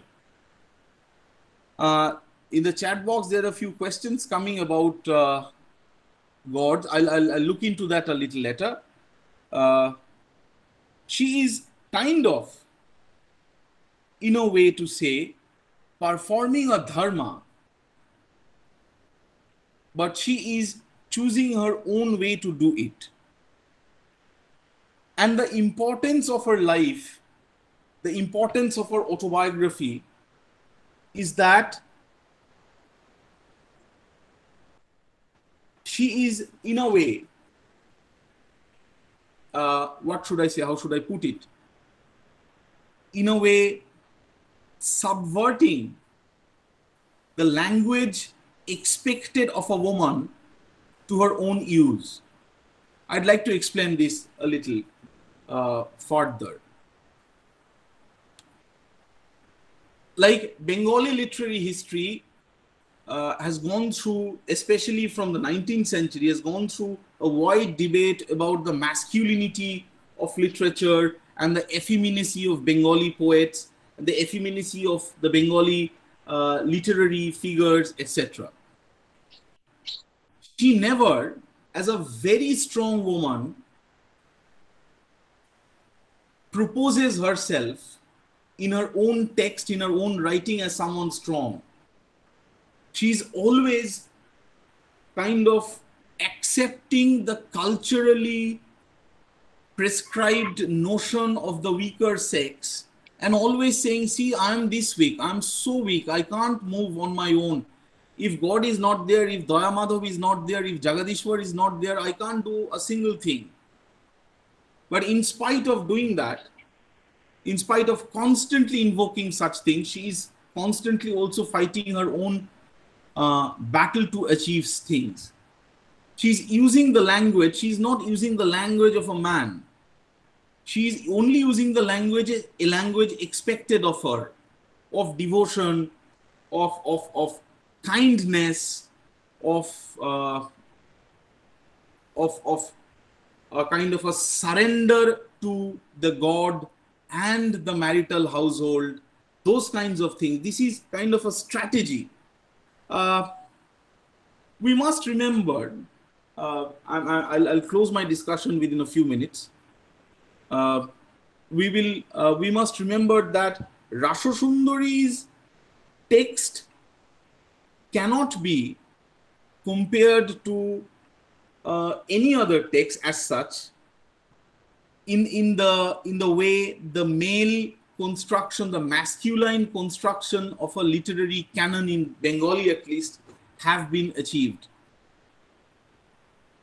The male canon, the masculine canon of Bengali literature only gives a woman a womanly place to write. A woman will only write as a woman. That is the slot offered to her. But Rassundari's text in many ways surpasses, in many ways subverts this kind of being only turned into just an example of woman's writing. Since Maroona mentioned that there are hundreds of pieces of women's writing being published throughout 19th century Bengal, but not every one of them carries the strength and carries the subversive nature of a text like Amar Jibon, My Life, and other texts described and critically read into by Maroona. These texts should be, I think, in a way read as documents in the fraught field of a woman trying to rediscover her agency and self, rather than a comparative text with other texts. And this is not a monument to already instituted institutions of literature. So this is where the strength of the text lies, I think in one way. And quickly, I'll make one or two remarks and conclude this. And very consciously throughout her text, if you go through either the Bangla or the English translation, Rassundari is constantly not trying to be socially significant. She is not trying to address herself. She is not trying to propose herself as the figure in control.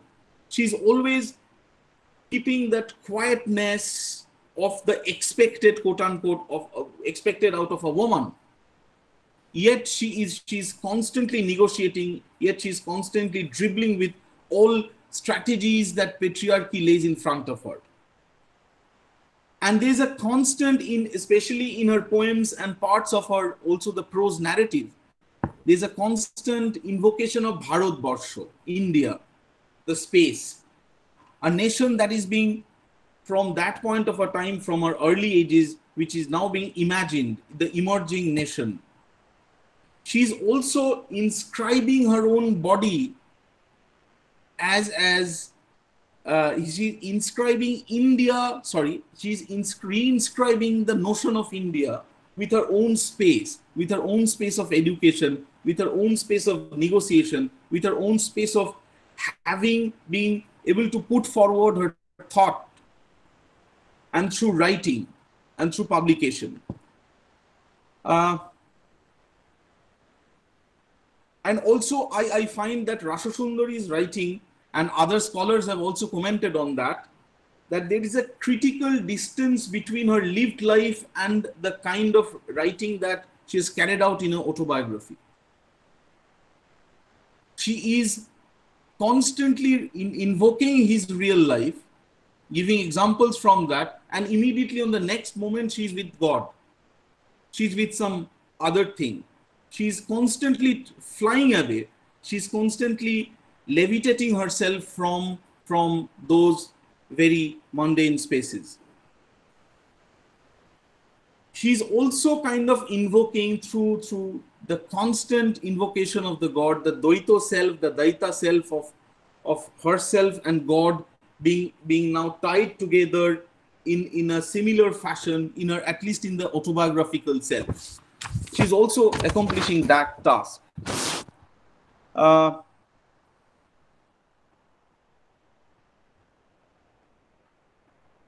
I think these are few points that we could keep in mind while reading the text, and the text is so simple to read. Maybe the poetry, the poems are a little difficult in spirit. You have to give it a little more attention. But this is maybe the first in Bangla, this kind of a text coming up. But I'm also at the end a little digressively reminded of Bahina Bai, who lived from say 1628 to 1700, and in her Marathi Abhangs, she has also made a scathing attack of such ritualistic and patriarchal notions of the traditional society, the caste-based traditional society. Rassundari might not be doing that exactly, but she's also kind of pricking the texture with her own points. And at various points, she's saying that that woman could not be brought inside, or that man could not come inside and eat because she's from a low caste, or he's from a low caste. I don't know, but she doesn't expound it much further. But she's also trying, I might think, in various ways, she's pulling out whatever is possible for her in her own historical context about the caste that is constantly, the caste question that is also constantly surrounding her and surrounding such lives which are based on caste and gendered labor.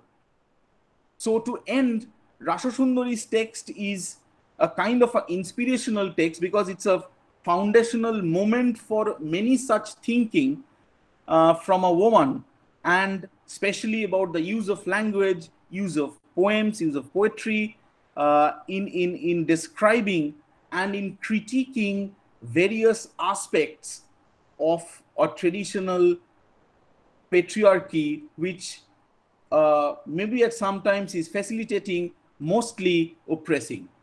Thank you. Thank you. If you have any questions, I don't know if I did. Thank you, Hardik. This is really fascinating, brilliant, very intimate, nuanced, and detailed reading of the text. This is really incisive and insightful. And Rassundari had been a witness to the zigzag and meandering course of the long 19th century, the political, social, cultural mechanics of the century, and especially the various stages and foldings of the political and the social. And the more question here is how she is performing or effectuating a kind of denial, or subversion is really a strong term, by remaining within the barriers of the domestic, the marital, the parental household that you talked about in your discussion, and by remaining within the structures of immanence. And that is the point. And here, the idea of bhakti became significant, a tool, a technique for that kind of performance. And later it get connected with her act of writing that he was talking about. He was talking about Chaitanya Bhagavat, Rassundari's dream, finding out of the torn leaf of a Shastra text, and writing certainly became a kind of strategy, a mode of performing that kind of denial, though heavily connected with the domestics, the mundane trivialities. And this is very intricate and subtle and invisible kind of performing a kind of unsettlement. And Shivaji Bandyopadhyay was talking about that imperceptible stroke when Rassundari wrote Oti Shuta Dhanajan instead of Darashuta Dhanajan. Subtle changed, where the idea of the husband paled into insignificance. Shivaji is fantastic on this. Yeah, and certainly bhakti becomes a very important tool or technique for performing that kind of denial, which is very subtle, very very intimate kind of a thing. So this is brilliant, and this is a really fascinating lecture. And I would request some of from the audience to unmute your microphone and put forward your question. And if you can put forward questions in Bengali, our students are there. If you are comfortable with. Thank you. Anirban, I could not go into the bhakti thing much because I had used up much of my time in describing the narrative part. But yes, that is one of the most important aspects of Rassundari's strategy of writing, how she negotiates patriarchy via a kind of a bhakti and those structures. Yes. Hello. Yes, sir. Am I audible? Yes, you are. Yes.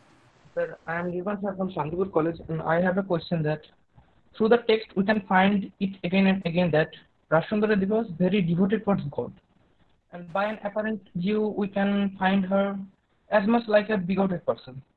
Was it all, or she tried to use this devotion as a tool to attack the Orthodox as well as patriarchal society, gods, etc.? Yes. You have already answered the question you have raised. Yes, devotion, and especially a special kind of devotion, which is kind of beyond the very caste-based structures of a traditional Hinduism and Hindu devotion. She is finding her own way, her own direct way to find her own God. And through the invocation of the bhakti, she is also directly speaking, without any middleman, without any kind of social or structural medium, directly to it, and that direct speaking is itself a kind of a new thing. Not new in sense of the religiosity, because bhakti has a long tradition from southern part of India and also in Bengal for many hundreds of years before 19th century. But this becomes a tool that she remains devoted. She calls herself a sincere devotee in parts of the text, that she remains devoted. What is expected of a woman, devotion is also expected of a married woman in Hindu caste-based society, in such a high, particularly in such a household.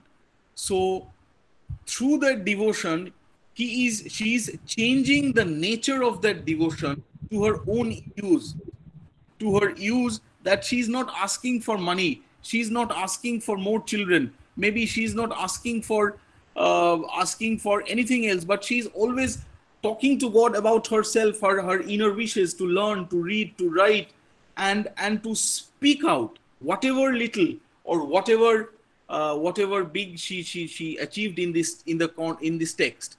She is kind of deriving inspiration and cutting also through patriarchy via the same route. Yes, she is a devoted woman, definitely, as she appears from the text, but she is also using this devotion to her own kind of political and social task, the end of her own political and social task, as a writer, as a woman who wants to educate her, as a woman who wants to stop the vicious cycle of the elderly woman torturing the younger woman in the marital household. she's adopting various ways, and each you go through the text. I think you have read the text in much more detail than I have done, at least at this point, that she's also each and after achieving something, she's thanking the God, she's thanking her God, and before doing that she's asking God for some permission. She's not asking the man in her family. She's asking generally not asking her husband or other women. প্রশ্ন আছে Please. যখন এই রাসসুন্দরী দেবীর ফ্যামিলির লোকজন আস্তে আস্তে জানতে পারে সে পড়তে পারে, এরপরে যখন জানতে পারে সে লিখতেও পারে, তখন কেন তার পরিবার তথা সমাজ সেটাকে গ্রহণ করেছিল? যেহেতু সেই সময় মহিলার শিক্ষা একটা অন্যরকম চোখ দিয়ে দেখা হতো, তাহলে কেন সেটাকে বর্জন করেনি তারা? দেখো, একটা জিনিস হচ্ছে যে বর্জন কেন করেনি সেটা মানে অর্থোডক্স দিক থেকে দেখতে গেলে তো তারা সেটাকে বর্জন করবে বা সেটাকে স্বীকার করবে না। নিশ্চয়ই। তবে কেন করেনি তারা? নিশ্চয়ই তার পরিবার এক্স্যাক্ট একদম মানে স্ট্রিক্টেস্ট এবং দ্য আলটিমেট মানে কন্টিনিউমের একদম এক্সট্রিম পয়েন্টের অর্থোডক্স পরিবার নিশ্চয়ই ছিলেন না, এক। দ্বিতীয়ত হচ্ছে রাসসুন্দরী কিন্তু লেখাপড়া তার পরিবারের ভেতরে এক্সপোজড হয় যখন রাসসুন্দরী অনেকটা বয়স পেরিয়ে এসছেন, মানে সেই অর্থে তার ঐতিহাসিক সময়ের অর্থে অনেকটা বয়স পেরিয়ে এসছেন, এবং তিনি পরিবারে কর্তা ঠাকুরন হিসেবে চিহ্নিত হচ্ছেন তারপরে, এবং পরিবারে তিনি অনেকটা উপরে, তারও একটা ক্ষমতায়ন ঘটছে কিন্তু পারিবারিক হায়ারার্কির মধ্যে, পারিবারিক ক্ষমতার থাকবন্দীকরণের মধ্যে, সেটাও মনে রাখতে হবে। মানে তিনি বিয়ে করে এসেই যদি এটা এক্সপোজড হতো তাহলে কি হতো আমি বলতে পারি না, কিন্তু যত দিন গিয়েছে এবং রাসসুন্দরীকে আমার মনে হয় না, আমি জানি না, অন্তত এই এই এই অটোবায়োগ্রাফির বাইরে আমার তো অন্য কোনো সূত্র নেই সেটা জানার, রাসসুন্দরী কিন্তু বারবারই এটা তার আত্মজীবনীতে প্রমাণ করে দিয়ে গিয়েছেন যে তিনি কোনো ধরনের পারিবারিক দায়িত্বকে এড়িয়ে যাননি। তিনি কোনো ধরনের ট্রেডিশনাল ঐতিহ্যবাহী বিবাহিত নারীর থেকে যে কর্তব্য ও দায়িত্ব থাকে সেগুলোকে এড়িয়ে যাননি, তারপরেই তিনি এগুলো করেছেন। আর আমি একটু আগে একটা লেকচারটা শেষ করার সময় একটা কথা বলেছিলাম যে তিনি কখনোই সোশ্যালি সিগনিফিকেন্ট হতে চাননি, বা তার লেখাপড়ার মধ্যে দিয়ে তিনি একদম অন্দরমহল ভেঙে বেরিয়ে এসে অন্য কিছু একটা করতে চাইছেন, সেটাও তিনি করেননি। সুতরাং সেগুলো কারণ হতে পারে, হয়তো তার পরিবার, মানে এখানে পরিবার বলতে তার স্বামীর কথা বলছি, কারণ আমার মনে হয় তার সন্তানেরা মায়ের লেখাপড়াকে তারা যখন জানতে পেরেছে, তারা আরো অনেক পরে তো জন্মিয়েছেন এবং তারা অন্য অনেকভাবে পৃথিবীকে দেখছেন। সংস্কার আন্দোলন 1850-এর পর থেকে শুরু হচ্ছে, সেগুলোর আবহাওয়া তারা দেখছেন, তখন তারা নিশ্চয়ই এটাকে ওয়েলকামই করেছেন। কিন্তু রাসসুন্দরীর মজাটা হচ্ছে এখানেই, তিনি কখনোই উঠে দাঁড়িয়ে বলেননি হ্যাঁ আমি লেখাপড়া জেনে গেছি। তিনি বলেছেন না না, ওটা একটু লুকোনোই থাক, কিন্তু আমি জেনে রাখছি, কারণ ওই জানার মধ্যে দিয়ে আমি যেমন ঈশ্বরকে জানতে পারবো, ওই জানার মধ্যে দিয়ে আমি আর একজনকেও জানাতে পারবো। তার বিধবা সিস্টার ইন লদের তিনি লেখাপড়া শিখিয়েছেন, যদিও তারা সম্পূর্ণ করেননি।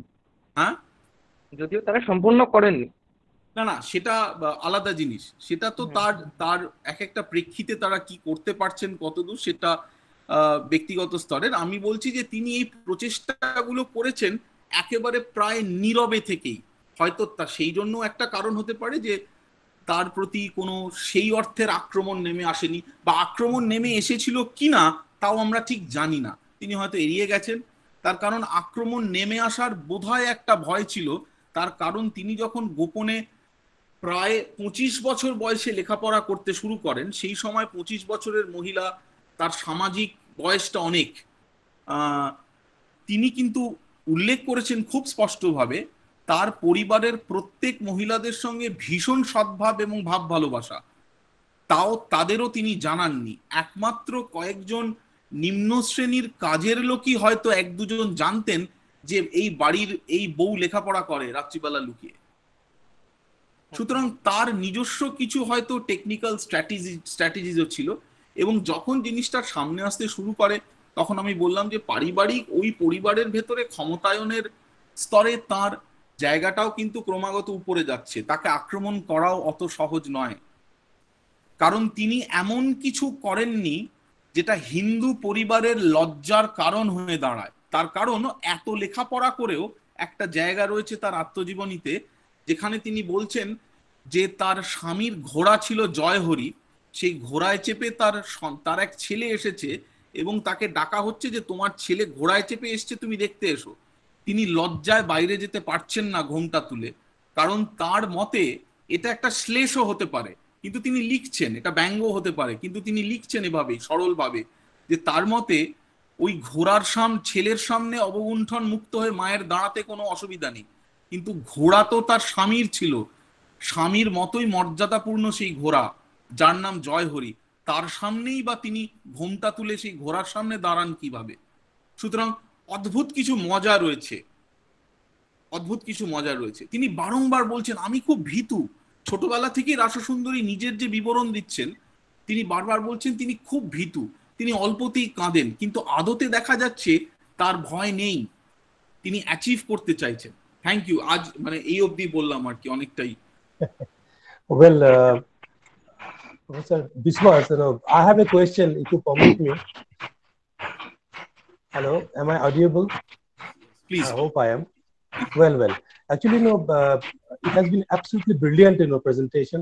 A detailed and precise vivisection of social, conjugal, or historical life of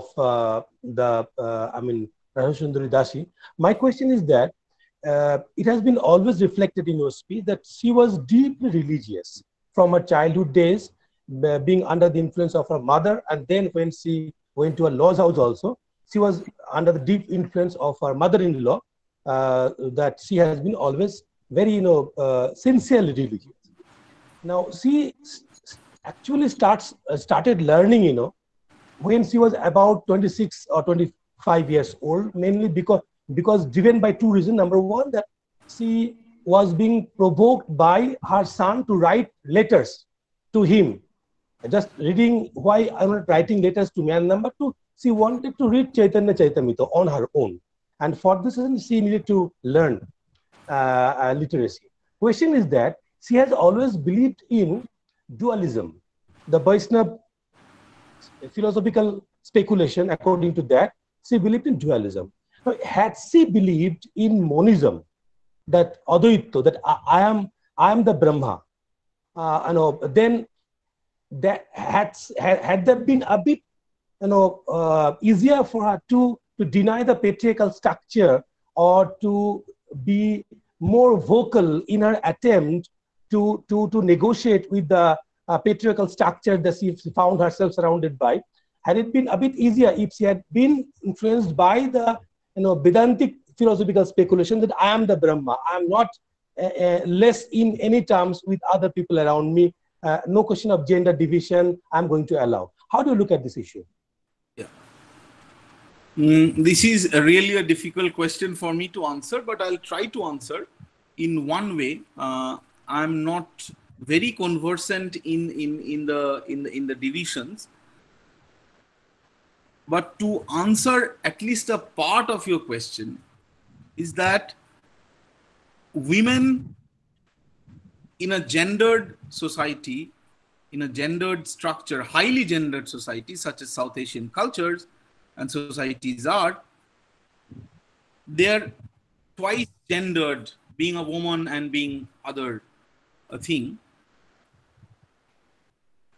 One way to negotiate and in fact to challenge or to avoid the patriarchal structures of religion in India is also extremely patriarchal, is to find other ways of religiosity which have historically accepted people who have been otherized or are minorities.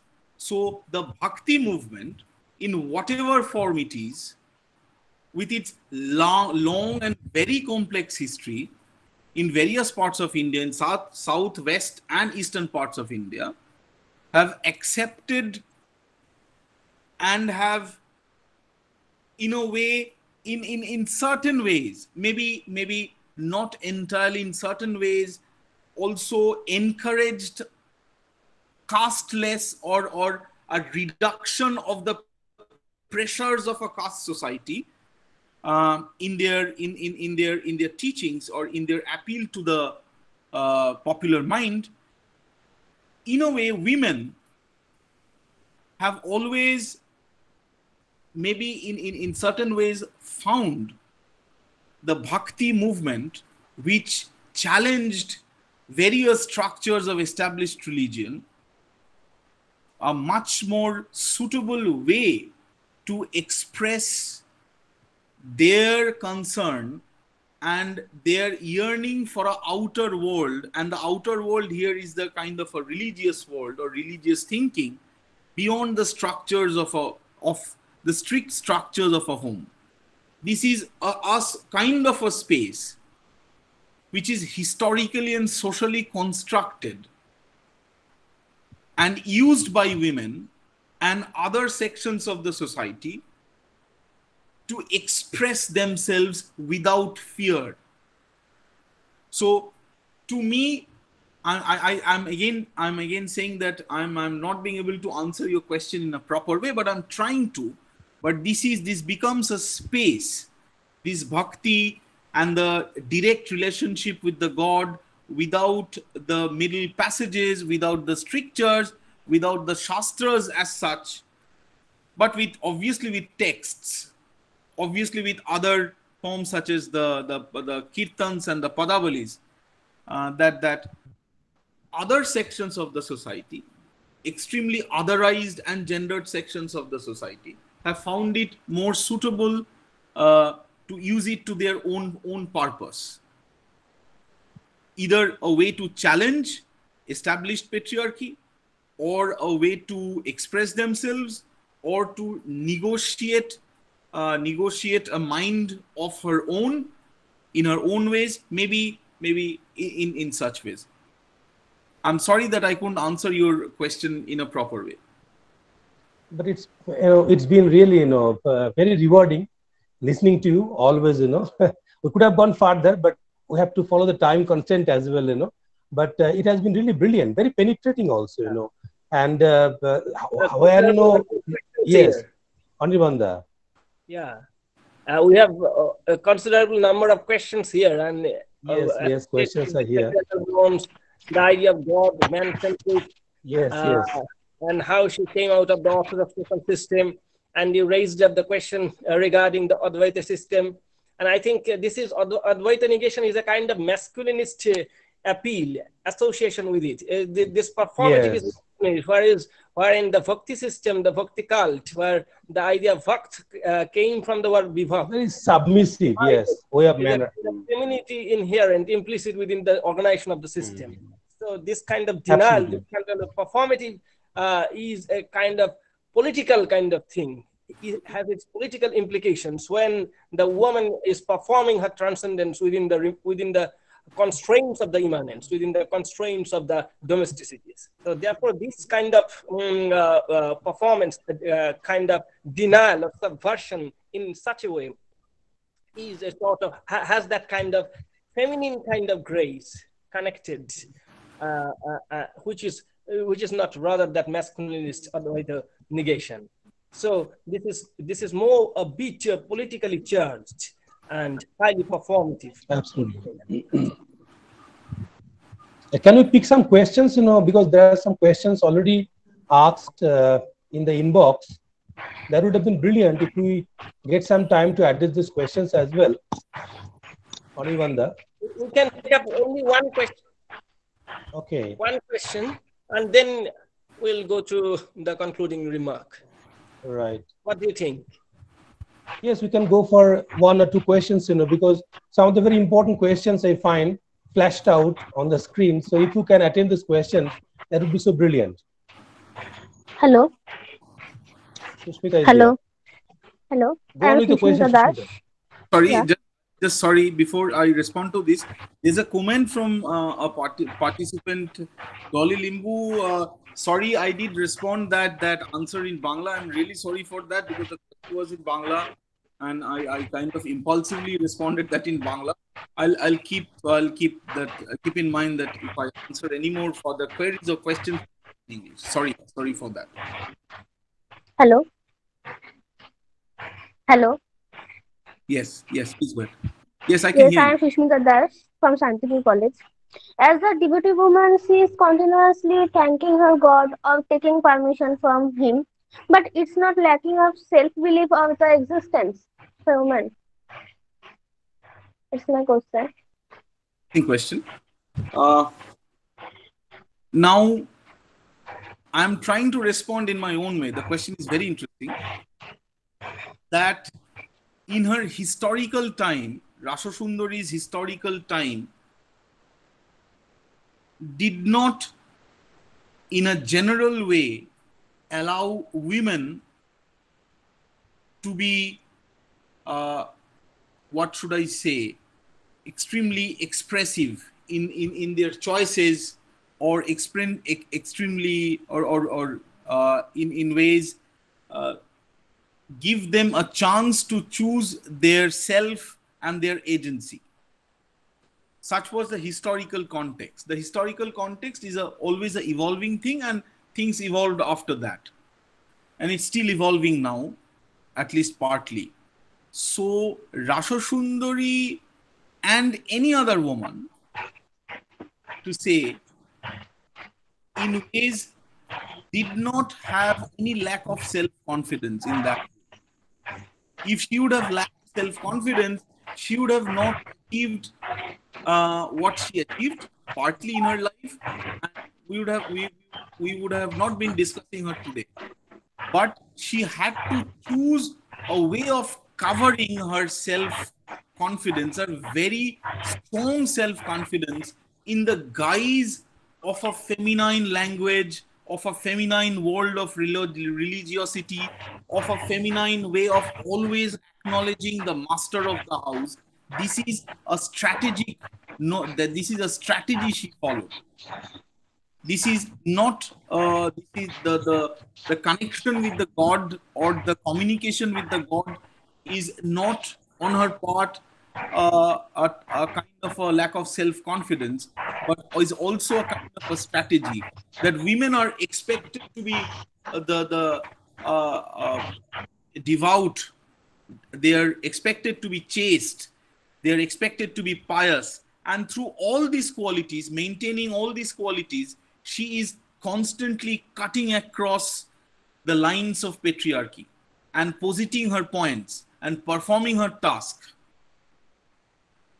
So this is just a strategy. I think this is more than, this is a strategy. This is not a lack of self-confidence. In a way, this is a very interesting nature of the text, that the text itself is so feminine. It doesn't attempt to be a masculine text, neither in its invocations, nor in its language, nor in its spirit. She always keeps a little low. She's so submissive. Yet she performs, yet she critiques, yet she learns, yet she reads, yet she writes, yet she teaches, and takes control of her own life after a point of time, definitely within the constraints of her historical time and context.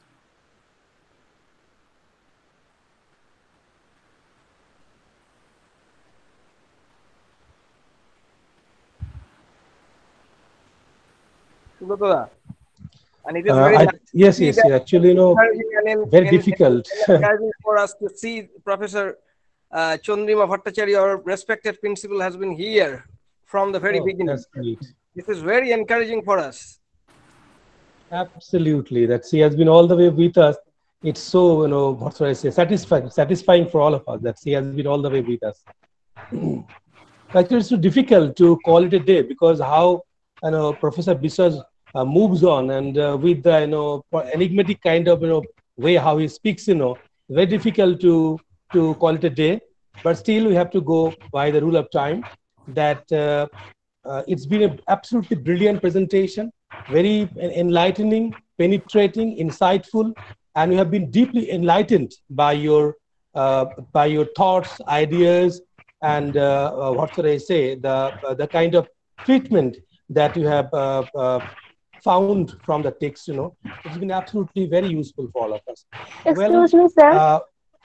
Sushmita is coming back, but does Yeah. the time permit us to go ahead with the question from Sushmita? Yeah. I have one more question that Make why a the very sons. brief one. Okay.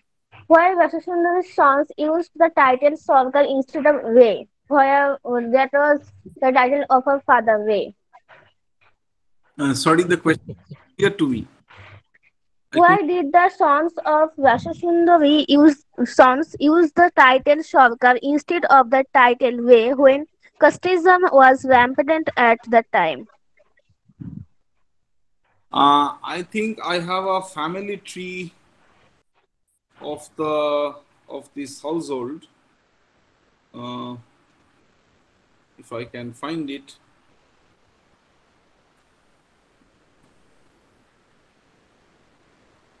Hardik, you can send us this image through our mail. Yes. And we can send it out. Yes. Let me say that Rassundari was married to Shitanath Sarkar, whose original surname was Sikdar. And therefore, all his children, going by that the notion that we carry the father's line, are referred.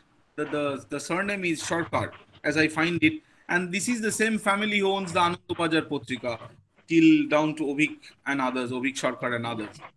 If I have Okay, sir. the family tree. Okay, sir. Thank you.